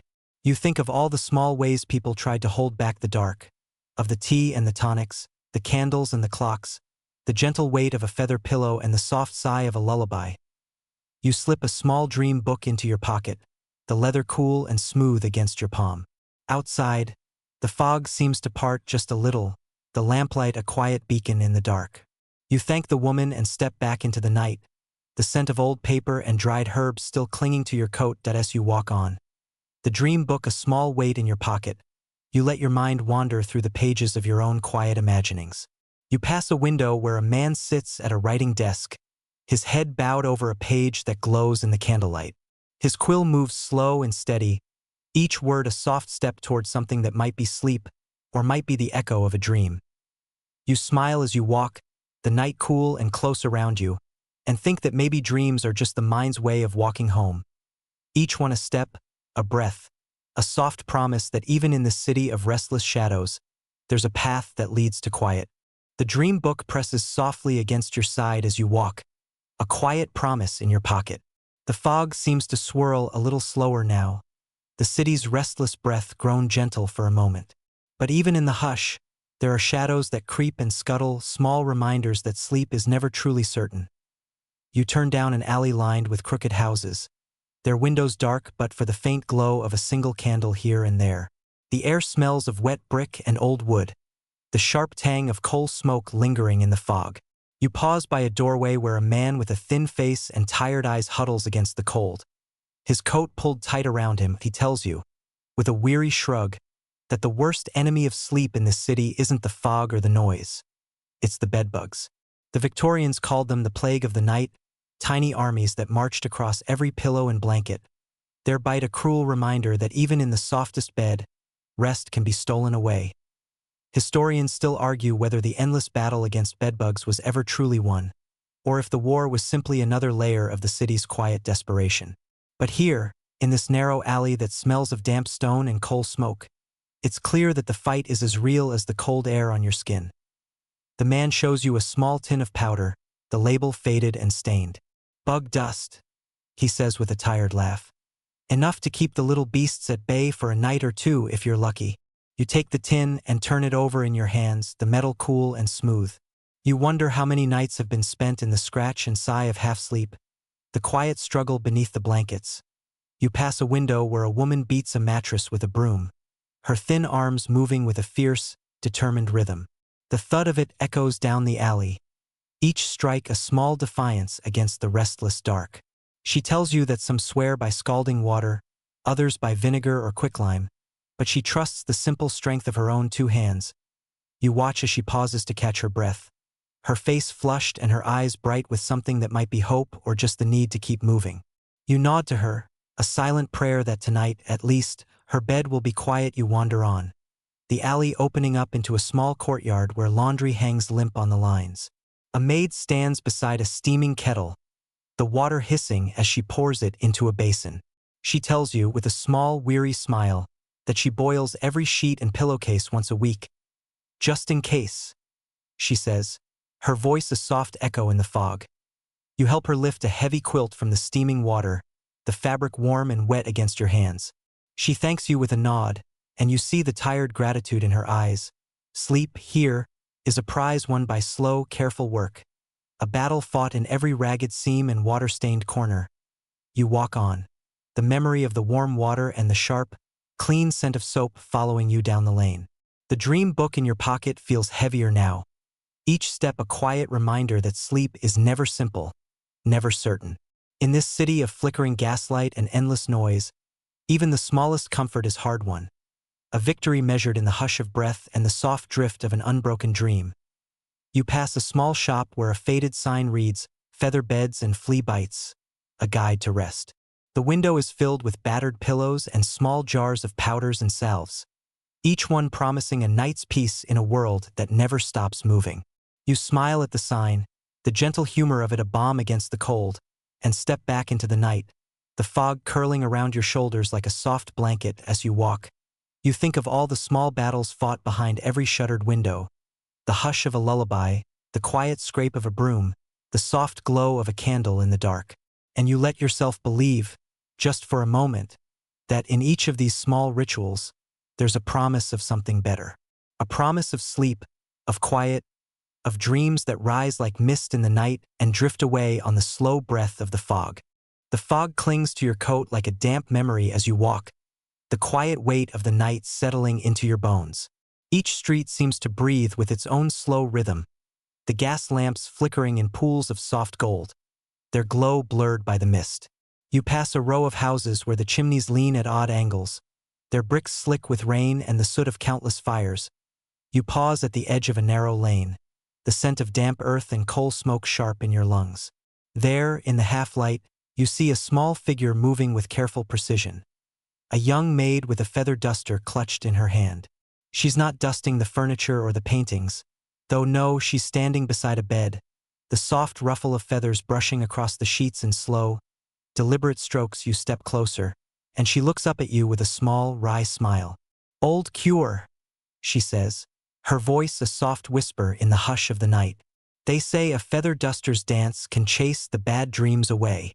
Historians still argue whether this odd practice was ever anything more than an anxious mind's attempt at comfort, but tonight, in the warm glow of the lamp, it feels like a small kind of magic. She tells you that the Victorians believed in the power of movement and sound to banish restless spirits.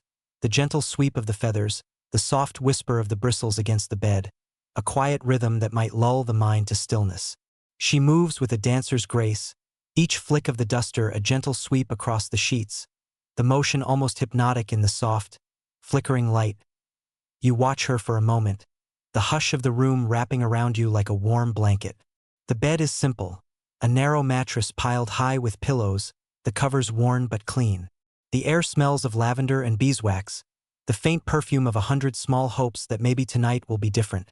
She pauses, the duster held still for a moment, and tells you how her grandmother taught her this ritual. How the soft dance of the feathers was said to draw away the shadows that creep in at the edge of sleep. "It's not about the dust," she says with a small laugh. "It's about the quiet, the soft touch that says, 'Hush now. Rest.'" You nod, the simple poetry of her words a balm against the chill that seeps through the window panes. You watch as she resumes her gentle work, the feathers a soft blur against the sheets, and you let the rhythm of it settle into your mind. You remember the other small rituals you've seen tonight, the warm bricks and the midnight tonics, the slow hush of a lullaby and the steady tick of a clockwork cure. Each one a small rebellion against the restless dark, each one a promise that sleep can be found. Even in a city that never stops moving as the maid works, you think of all the ways people chase rest, the soft brush of feathers, the weight of warm blankets, the faint scent of lavender in the air. Sleep isn't something you can force, you realize. It's something you coax and cradle, a gentle thing that comes when the world grows quiet enough to let it in. You thank the maid and step back into the night, the memory of the soft sweep of the feathers lingering in your mind. The fog has thickened, swallowing the lamplight in slow, swirling breaths, but you walk on. The hush of the feather dusters dance a quiet echo in your heart. You pass a narrow window where a candle burns low, the wax pooled in soft rivers at its base. In the flickering light, you see a small bundle of pigeon feathers tucked under a pillow, a talisman of the night's small hopes. You smile at the sight, the simple faith of it, and walk on, the quiet weight of the night pressing gently at your shoulders as you wander through the fog. You let yourself believe that even in this restless city, there is a place for small rituals and quiet dreams. A place where the soft dance of a feather duster can hush the mind and smooth the edges of a weary heart. And tonight, you walk a little slower, your breath a little softer, and the world, for a moment, a little closer to sleep. The fog is thick as cream now, the air cool and damp against your face as you step carefully over the slick cobblestones. Each lamplight pools like honey in the night, soft and blurred, and the world seems to slow around you. You tuck your hands deep in your pockets, your breath a quiet cloud in the darkness, and let the city's low hum guide you onward. You turn down a narrow alley and find yourself in front of a low doorway, the sign above it half swallowed by the fog. Steam baths and cough syrups, rest for the weary. You pause for a moment, then slip inside, the door creaking softly behind you as the warm, humid air washes over your cold skin. The room is small and close, the air thick with the smell of eucalyptus and rosemary. A copper kettle bubbles on the stove, the hiss of steam a gentle song in the hush. A man with a kind face and a heavy mustache greets you, his voice low and warm as he gestures you toward a wooden bench. "Steam," he says with a wink, "is a cure as old as time itself." He drapes a damp towel across your shoulders, the weight of it a gentle comfort, and tells you to lean close to the kettle's warm breath. The steam rises, fragrant and wet, curling against your cheeks and slipping into your lungs like a soft, comforting sigh. Historians still argue whether these steam baths and herbal cures were truly medicine or just another ritual of hope, but as the heat seeps into your bones, you let yourself believe in their quiet magic. The air tastes of mint and sweet sap, the sharp tang of eucalyptus a gentle bite that clears your head and hushes your thoughts. You close your eyes and let the steam curl around you, your breath slowing, the world beyond the small room fading to a soft murmur. You hear the low rumble of the city beyond the door, but here, in the humid hush, it feels far away, like the memory of a restless dream. The man ladles a small cup of syrup from a battered tin pot and presses it into your hands. It's thick and dark, with the taste of honey and licorice, and you drink it slowly, the sweetness soft on your tongue. He tells you that it's an old recipe, handed down through years of sleepless nights. A blend of horehound and licorice root, sweetened with honey and thick enough to stick to your ribs. You feel the warmth of it settle low in your chest, a gentle weight that eases the sharp edge of every breath. You watch the steam swirl and dance in the lamplight, the soft rhythm of it as calming as the hush of the night outside. You think of all the small cures you've seen tonight, the lavender pillows and the ticking clocks, the quiet dance of a feather duster and the slow, sweet lull of a lullaby. Each one a small step on the road to sleep, each one a soft promise in the dark. You thank the man and step back out into the night, the fog cool against your flushed skin. The syrup's warmth still glows in your chest, a slow, steady beat that hushes the last of the night's sharp edges. You walk on, your steps slow and careful on the slick stones, and let the hush of the steam and the soft weight of the syrup guide you as you pass a row of shuttered windows. You see the glow of a single lamp behind a thin curtain, and you smile, the simple light a promise that even in this restless city, there are small, gentle places where sleep waits, patient and soft. You walk on, the fog swirling around you like a soft blanket, and think that maybe sleep is not something you chase but something you let find you step by slow step.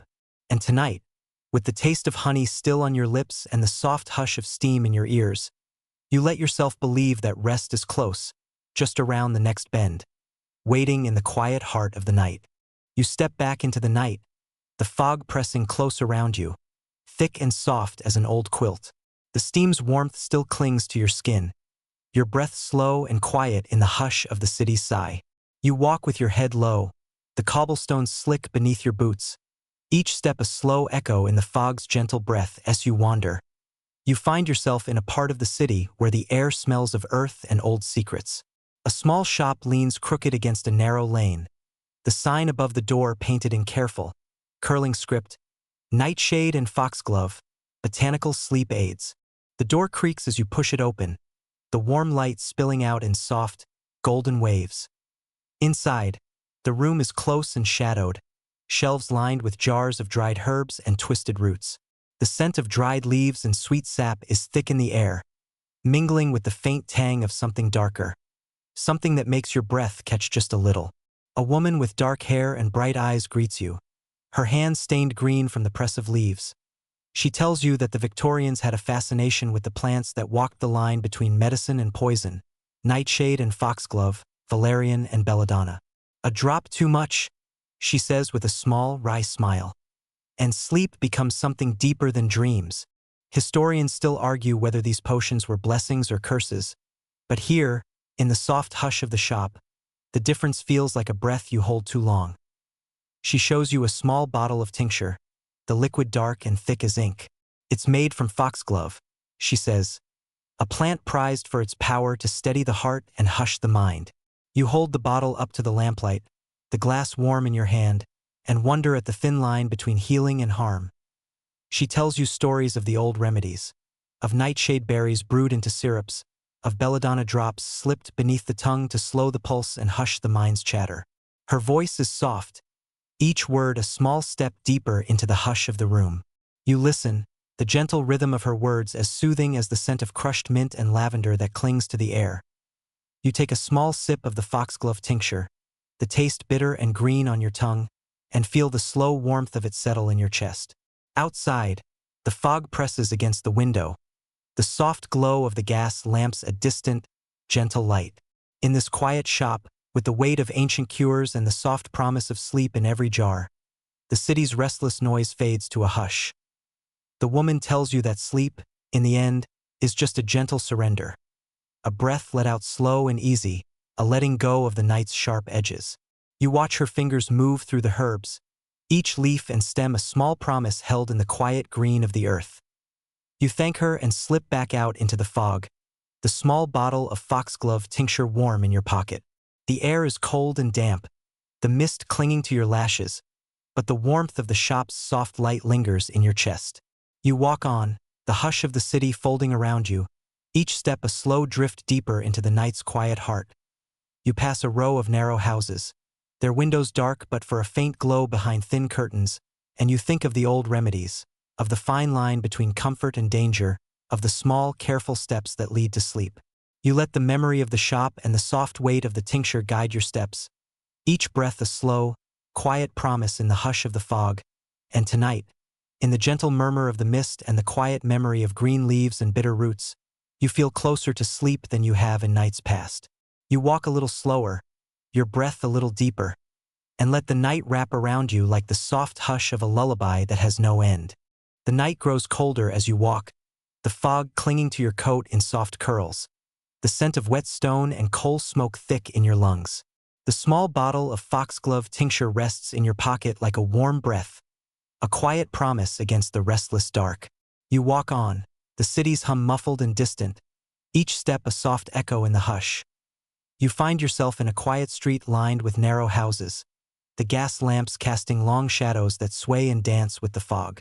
Here, the air smells of damp brick and the faint sweetness of rosewater, a fragrance that drifts from a half-open window where pale curtains flutter like a sigh. You pause outside a small shop with a sign that reads, "Humid nights and scented sheets for restful slumbers." The door swings open with a soft creak, and you step inside, the warmth of the room washing over your chilled skin like a soft blanket. The air is heavy with the scent of rosewater and violet, of linens washed in sweet herbs and dried in the low, smoky heat of the laundry hearth. A young woman moves slowly through the small room, her hands trailing across the soft folds of freshly pressed sheets. She smiles at you, her eyes gentle and tired, and tells you that the Victorians believed the scent of clean linen could quiet even the most restless mind. She shows you a small sachet of rose petals, the pale pink blooms pressed into a delicate linen pouch. She tells you that some believed rosewater and scented sheets were more than just a comfort.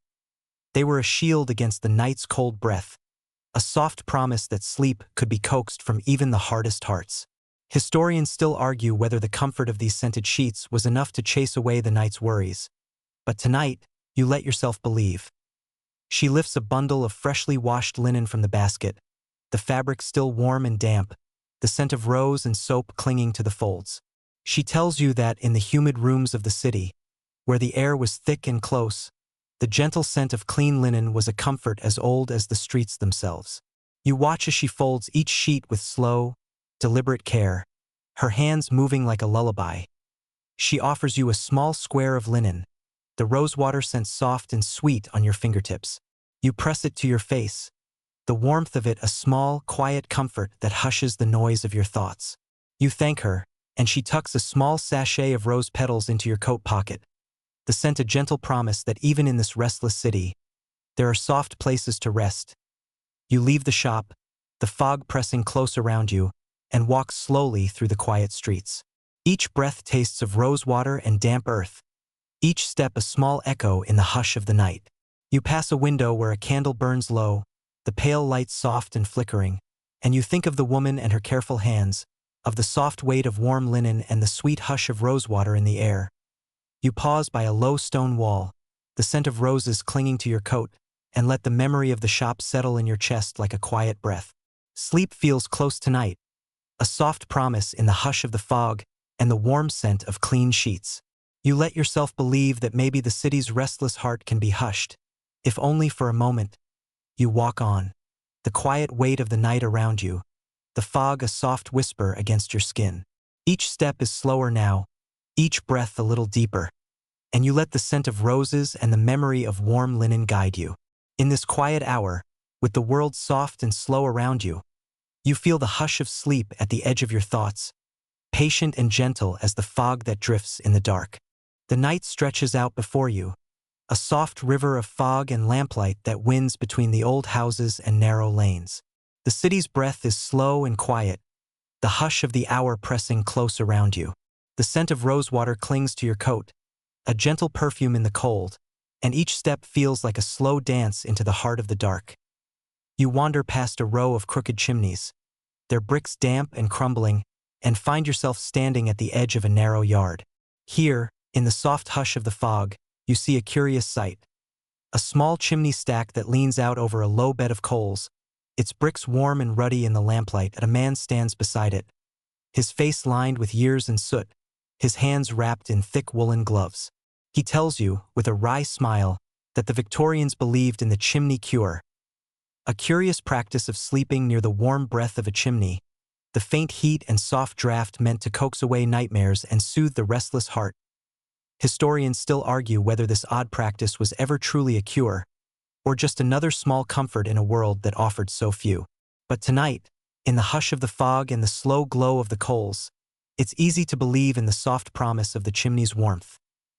The man gestures you closer, and you feel the gentle heat that rises from the stack, a soft breath that cuts through the damp chill.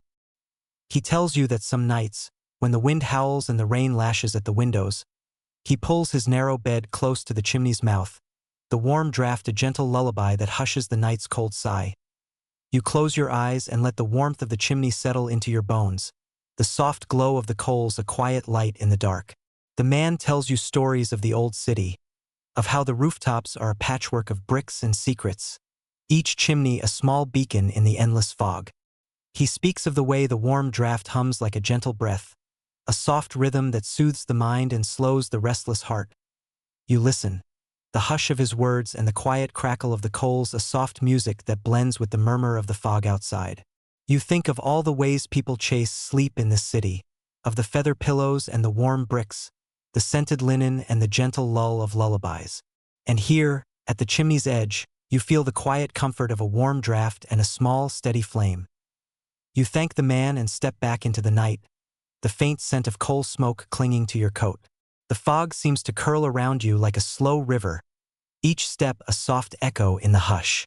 You pass a window where a small fire flickers in a narrow grate, the warm glow a quiet promise in the restless dark that as you walk, you think of the man and his narrow bed, the chimney's breath a soft hush against the winter's cold. You think of the way warmth can soothe even the hardest night, the way a small flame can be a shield against the dark. In this city of endless noise and restless nights, the quiet glow of a chimney's breath feels like a small, soft prayer. You pause for a moment, your breath slow and even, and let the warmth of that quiet fire settle in your mind. Sleep feels close tonight, a soft whisper in the hush of the fog, a gentle promise in the slow drift of your thoughts. And as you walk on, the city's soft sighs and the slow glow of lamplight in the mist, you let yourself believe that even in this restless place, there are small, warm spaces where dreams can bloom. The soft hush of the chimney's warmth lingers around you as you walk, the fog curling at your heels like a faithful old dog. Each step feels slow and deliberate, the world wrapped in the gentle breath of the night. The lamplight flickers in small, golden pools, each one a quiet promise that even in the dark, there is still a spark of gentle light. You find yourself turning down a narrow lane where the windows glow with a warm, flickering light. You pause at the door of a small house, its sign hand-painted in neat, curling script, "Parlor games for sleep, a family's ritual." You push the door open, and the warmth of the room spills out in soft waves, the smell of beeswax and wood smoke sweet in the air. Inside, a family gathers around a low table, their faces lit by the glow of a single oil lamp. A father in shirt sleeves leans over a board covered in small wooden tokens, his voice a low murmur as he explains the rules of the game to his children. Their laughter is soft and bright, a warm note in the quiet night. You watch as they play, a slow, gentle game of matching cards and shifting tokens, each move a small comfort against the dark. The mother's eyes are heavy with sleep, but she smiles as she plays, her fingers moving with a slow, deliberate grace. The children's eyes shine with the soft glow of the lamp, their giggles hushed as if the night itself might be listening. The father looks up and sees you, and with a small, welcoming smile, he gestures you closer. "The old games," he says, "are the best kind of sleep tonic." The mind grows quiet with the slow turn of cards, the steady rhythm of the game. Historians still argue whether these parlor games were a true cure for restless nights or just another small ritual. But here, in the warm glow of the lamp, the question feels as soft as the flicker of a candle's flame. You take a seat, the wood of the chair warm under your hands, and let the gentle murmur of the family wrap around you. The game is simple. Match the tokens, count the points, let the slow rhythm of play hush the mind's sharp edges. You watch the children's eyes grow heavy as they lean into their mother's side, the father's voice low and even as he calls each turn. The room smells of warm bread and old wood, the air soft and sweet with the gentle hush of the night. You feel the weight of the day slip from your shoulders, each breath a little slower, each heartbeat a little softer. Outside, the fog drifts against the window, the world's restless sigh held at bay by the quiet glow of the parlor.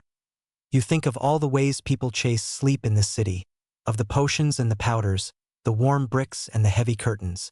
And here, in the slow shuffle of wooden tokens and the soft laughter of children, you see another small, quiet promise. That sleep is not always something to be hunted down, but something to be coaxed with the slow, patient rituals of home. The father looks at you and smiles, his eyes warm in the lamplight. The mind is like a restless child, he says, but a simple game, played slow and steady, can hush it better than any draft. You nod, the truth of his words settling in your chest like the slow beat of your heart. You thank them as you stand, the gentle warmth of their laughter and the slow game still soft in your mind. You slip back out into the night, the fog cool and sweet on your cheeks, and walk on. Each step a quiet echo in the hush that as you walk, you think of the slow, steady games and the soft, drifting laughter, and you let yourself believe that maybe tonight, in the quiet glow of the city's hush, sleep will come easy. And even if it doesn't, you tell yourself, there is comfort in the small rituals and the quiet moments that soften the night's sharp edges, one slow breath at a time. You leave the warm glow of the family's parlor behind, the soft echoes of laughter and the quiet shuffle of tokens still warm in your mind. The fog seems to breathe around you, cool and sweet, each step a soft promise that the night's hush holds more than just the city's restless sigh. You find yourself wandering down a narrow lane, the cobblestones slick with mist, each lamplight a small island of gold in the quiet dark.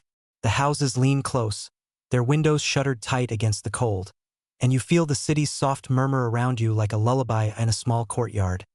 Half hidden behind a crumbling stone wall, you see a woman with a basket of small glass bottles. She sits cross-legged on the worn flagstones, her hands busy tying each bottle with bits of twine and sprigs of dried rosemary. Above her head, a painted sign hangs crooked, salt crystals and witch bottles, guardians of sleep. You step closer, and she looks up with a quiet smile, her eyes bright in the flickering lamplight. She tells you that these small bottles, filled with salt, lavender, and bits of iron, are charms against the night's darker dreams. Witch bottles, she says with a soft laugh, to keep the shadows at bay. Historians still argue whether these small talismans were ever more than folk fancy, but tonight, in the gentle hush of the courtyard, they feel like small anchors in the drifting fog. She shows you how to fill one. Salt first, to cleanse and protect, then lavender, a soft whisper of comfort, and finally a rusted nail or pin to seal away any lingering ill. She says the Victorians believed in the quiet power of these charms, each one a small, fierce promise against the night's sharp edges. You watch her work, her fingers deft and sure, and you feel the soft, steady rhythm of the ritual settle in your chest like a heartbeat. The bottles clink softly as she tucks them into her basket, each one a small, gentle promise that sleep can be cradled in the slow hush of old magic. She hands you a bottle, the glass cool and smooth in your palm, and you slip it into your coat pocket, its weight a quiet comfort against your ribs. The salt inside catches the lamplight, a soft glimmer in the dark, and you smile at the thought of its quiet strength. You thank her and walk on, the bottle a soft weight in your pocket, the fog curling around you like a lullaby. You pass a window where a candle burns low, the warm light catching on a small bundle of herbs tied with twine, and you think of all the ways people have tried to keep the night at bay, of the salt and the rosemary, the small bottles tucked under pillows and hung in doorways like quiet prayers. You wander through the city's slow, drifting breath, the fog cool against your cheeks, and let the weight of the bottle and the soft hush of the salt settle in your chest. Sleep feels closer tonight, a quiet promise in the dark, and you tell yourself that even if the shadows come, there is a small, steady comfort in the simple magic of salt and glass. You pause for a moment by a low stone wall, the bottle in your hand, and breathe in the sweet, damp air. The city's sighs are soft around you, the hush of the night like a cradle for the restless heart. And in that hush, you let yourself believe that sleep is not so far away, that even in this restless city, there is a place for quiet dreams. You leave the small courtyard behind, the soft weight of the witch bottle a quiet comfort in your coat pocket. The fog curls around you like a breath, each step slow and measured as you walk deeper into the night's hush.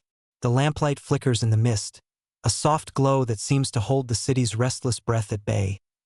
You find yourself in front of a narrow door, its paint cracked and peeling, the brass handle worn smooth by 1,000 tired hands. A small sign hangs above it, the letters barely visible in the fog. Doctor's orders and quackery, a night's cure for the weary. Inside, the room is small and crowded, the air thick with the smell of camphor and liniment. Shelves sag under the weight of glass bottles and brown paper packets, each one labeled in careful script: tonic for the sleepless, elixir for restless legs, draft for troubled dreams. A man in a dark coat and wire-rimmed glasses stands behind the counter. His face lined and pale in the flickering lamplight, he greets you with a quiet nod, his voice soft as he explains the virtues of his many cures. "A spoonful of this," he says, holding up a small bottle filled with dark liquid, "and your worries will melt away like frost in the sun." He smiles, though there's a flicker in his eyes that speaks of long nights and quiet doubts. Historians still argue whether these tonics were true medicine or just the hopeful dreams of a weary city. But tonight, in the hush of the shop and the low murmur of his voice, it's easy to believe in their quiet promise. You watch as he measures out a small dose of a thick, amber syrup, the glass catching the lamplight in a warm, golden glow. You sip it slowly, the taste bitter and sweet on your tongue, and feel the slow warmth of it settle in your chest. He tells you that some of these cures are ancient recipes, passed down through generations, while others are little more than hopeful guesses, the faint echo of some half-forgotten remedy. You watch as he mixes another small draught, his hands steady even as his eyes grow distant. "Not all of these will work," he says with a small, tired smile. "But sometimes the ritual is enough, the quiet measure of a spoon, the warmth of a cup, the slow hush of the night." You nod, the truth of it soft in your chest, and think of all the other small rituals you've seen tonight: the gentle flick of a feather duster, the slow drift of lullabies, the warm hush of scented sheets. Each one a soft step on the long road to sleep, each one a quiet hope in the restless dark. You thank him and slip back out into the night, the fog cool and sweet on your cheeks. The taste of the syrup lingers on your lips, a gentle warmth that hushes the sharp edges of your thoughts. You walk slowly, each breath a soft echo in the hush, and let the memory of the shop settle in your mind like a quiet sigh. You pass a window where a small lamp burns low, the glow catching on a doctor's satchel propped against the door. You wonder how many remedies have been mixed in these quiet rooms, how many gentle hopes have been whispered into the night. The city's breath is soft around you, the hush of the fog a cradle for your drifting thoughts as you walk on. You think of the doctor's tired smile and the slow, careful measure of each spoonful, and you let yourself believe that even in the endless night, there is comfort to be found in the small rituals and the soft hush of the city's quiet heart. And tonight, with the warmth of the syrup still sweet on your tongue, you walk a little slower, your breath a little deeper, and let the gentle promise of rest guide you through the fog's soft sigh. The hush of the city wraps around you as you walk, the night grown thick and still. The fog drifts in slow, gentle waves, each breath a quiet promise in the darkness. The sweet tang of the doctor's syrup lingers on your tongue, a soft echo of warmth in the cool air. You walk on, each step a soft rhythm in the quiet song of the night. You find yourself in front of a narrow townhouse with a brass plate beside the door: "Hypnotism and Mesmerism, Sleep's Gentle Summon." The sign is polished to a soft glow, catching the lamplight in warm gold. You hesitate, then push the door open, the faint creak of hinges a small sigh in the hush. Inside, the air smells of beeswax and old wood, the room dim and close. A tall man in a dark waistcoat stands beside a heavy velvet chair, his eyes bright in the flickering light of the lamp. He greets you with a slow, measured nod, his voice low, and even as he explains the gentle power of the mind, he speaks of the Victorians' fascination with hypnotism, the soft, rhythmic murmur of a voice that can hush the mind's chatter and coax the body into rest. Historians still argue whether these quiet sessions were true science or just another small comfort in a restless world. But tonight, in the soft hush of the room, it's easy to believe. He invites you to sit, the chair soft and deep beneath you, and you let yourself sink into its gentle cradle. His voice flows around you like a slow river, each word a soft stroke against the edges of your thoughts. "Watch the flame," he says, his fingers moving in a slow circle around the flicker of a candle. "Let your breath slow. Let your mind grow soft and still." You watch the flame, the soft golden light swaying in the draft, and feel your thoughts drift like the fog outside the window. His voice is a quiet drumbeat, the slow rise and fall of each word a gentle tether to the world. You feel your breath slow, each inhale a little deeper, each exhale a quiet sigh. He tells you that sleep is a threshold, a soft doorway that can be opened with nothing more than a breath and a quiet mind. You nod, the slow weight of his words a soft balm against the night's cold. You feel the hush of the room settle around you, the flicker of the candle a small sun in the quiet dark that he pauses, his eyes steady on yours, and you hear the low murmur of the city beyond the window, a distant echo of carriages and the soft sigh of the river. He tells you that some nights, the mind needs only a gentle nudge to find its way to sleep, that the body remembers how to rest if given a moment's peace. Historians still debate whether these words were truth or just the soft poetry of hope, but tonight, you let yourself believe. You thank him as you stand, the warmth of the chair still soft in your bones. The fog curls close around you as you step back into the night, the air cool and sweet against your cheeks. The hush of his voice still lingers in your ears, each word a soft promise in the quiet dark. You walk on, your breath slow and even, the memory of the candles flicker a soft light in the fog. You pass a window where a single lamp burns low, the glow a small sun against the night's endless gray, and you think of the man and his slow, measured words that in the hush of the fog. Each step is a small prayer for rest, a quiet hope that the mind can be gentled by nothing more than a soft voice and a steady breath. And tonight, with the memory of the candles flicker warm in your mind, you let yourself believe that sleep is not so far away, that the city's quiet breath and the soft hush of your own heart are enough to carry you there. You leave the hypnotist's warm chamber behind, his soft, measured voice still echoing in your ears. The fog is thick now, clinging to the lamplight in pale veils that ripple with every soft sigh of wind.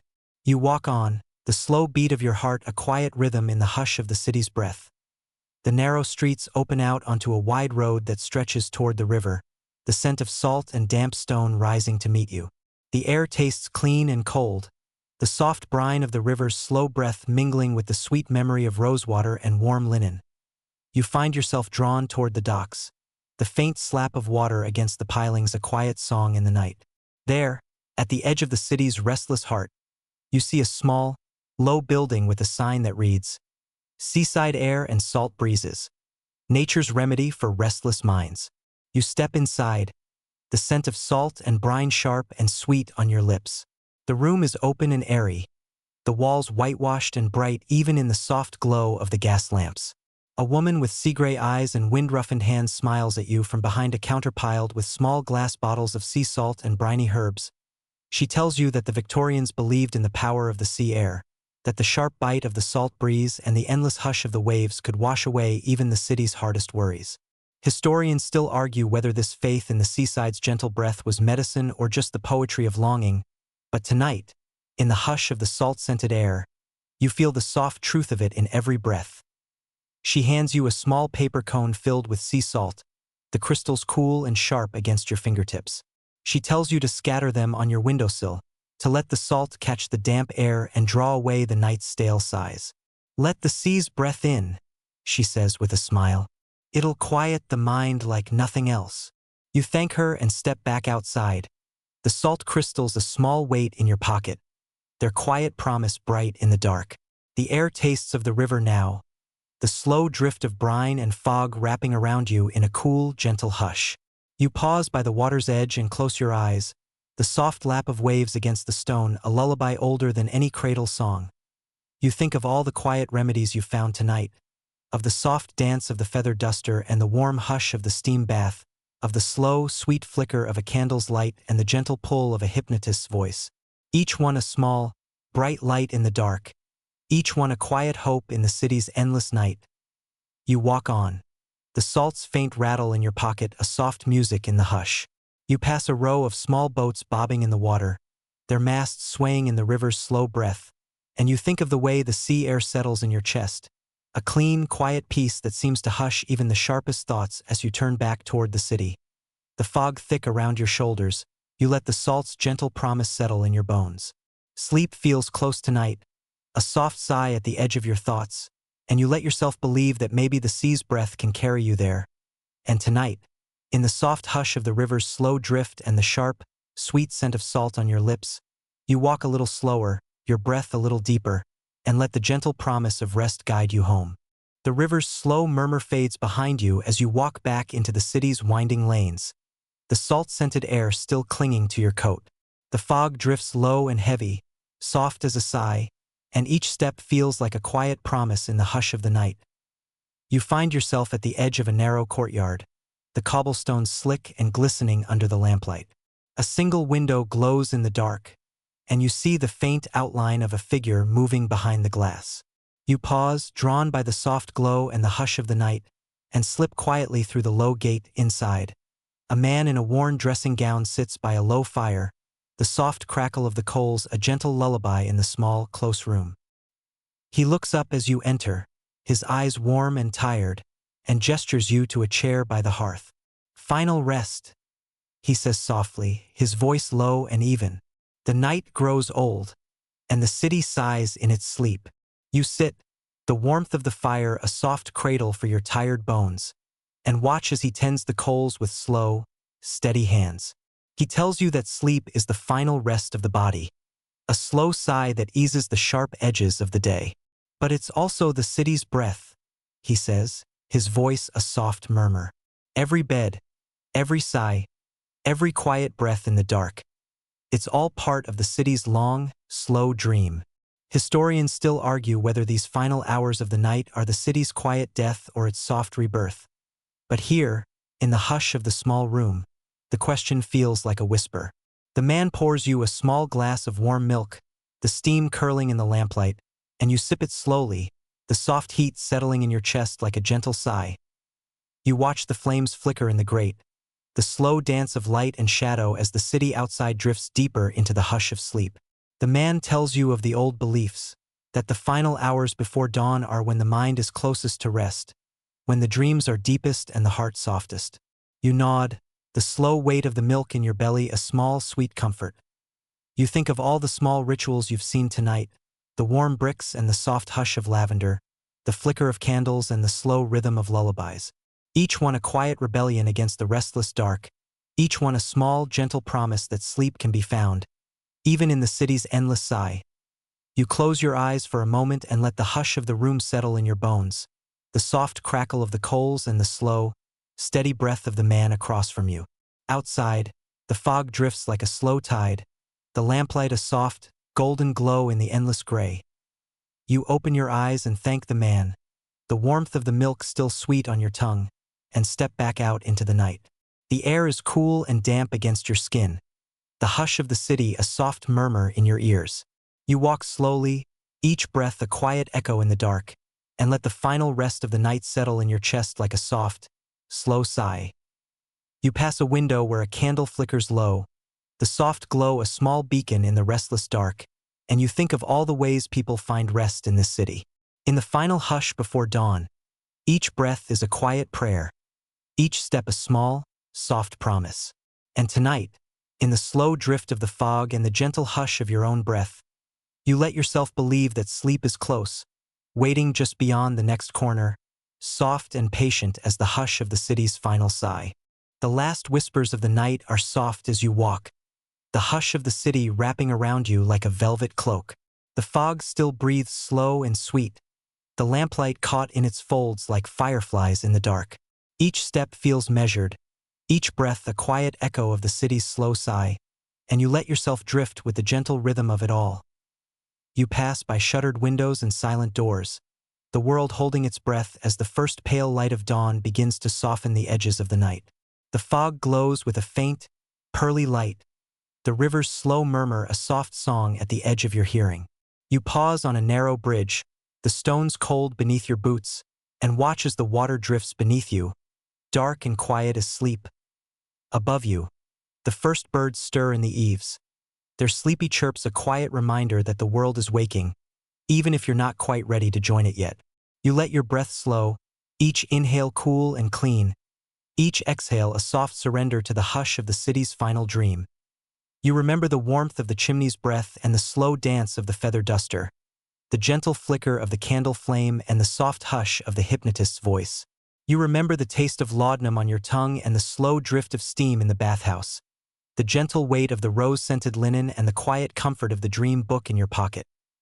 Each small ritual is a thread in the city's soft tapestry, a quiet promise that even in this restless place, there are moments of stillness, of peace, of dreams that rise like mist in the dark and slip away on the slow breath of the dawn.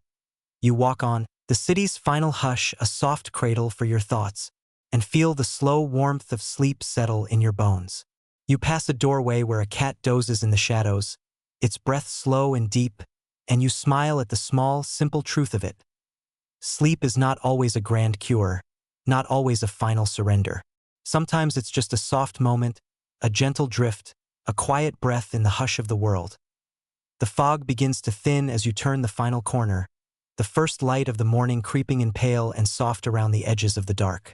You close your eyes for a moment and let the hush of it wash over you, the gentle sigh of the city's breath a quiet song in your ears, and tonight. No, this morning. You let yourself believe that sleep is waiting just beyond the next quiet breath, that the city's restless heart can hush itself for a moment, just long enough for your own breath to grow soft and slow and still. You walk slower now, each breath a long, quiet hush that slips between the narrow houses and the soft glow of the lamps. The air smells of the river and the last wisp of fog, a cool, clean breath that seems to hush the city's restless whispers. The world is soft around the edges, the final hush before the dawn's gentle glow. You let your thoughts drift like the slow tide of the river, each memory a small, quiet light in the fog. The warm bricks and the soft hush of the lavender sachets, the gentle flicker of candles and the soft weight of the dream book in your coat. You remember them all, each small promise of sleep in a city that never truly rests. Your steps slow to a soft, steady rhythm, your breath long and even, and you let the hush of the city settle in your chest like a quiet, gentle cradle. The world feels softer in this final hush, the sharp edges worn smooth by the slow breath of the fog and the warm promise of the dawn. You close your eyes and let the last sigh of the night drift around you, a soft whisper in the quiet of your mind. The city sleeps in slow, measured breaths, and for this moment, this small, gentle moment, you let yourself sleep too. The weight of the night slips from your shoulders, each breath a soft surrender, each step a slow, sweet drift into the hush. The dawn glows at the edge of the world, pale and soft, and you let it warm your face. In the quiet hush of the morning, you find your final rest.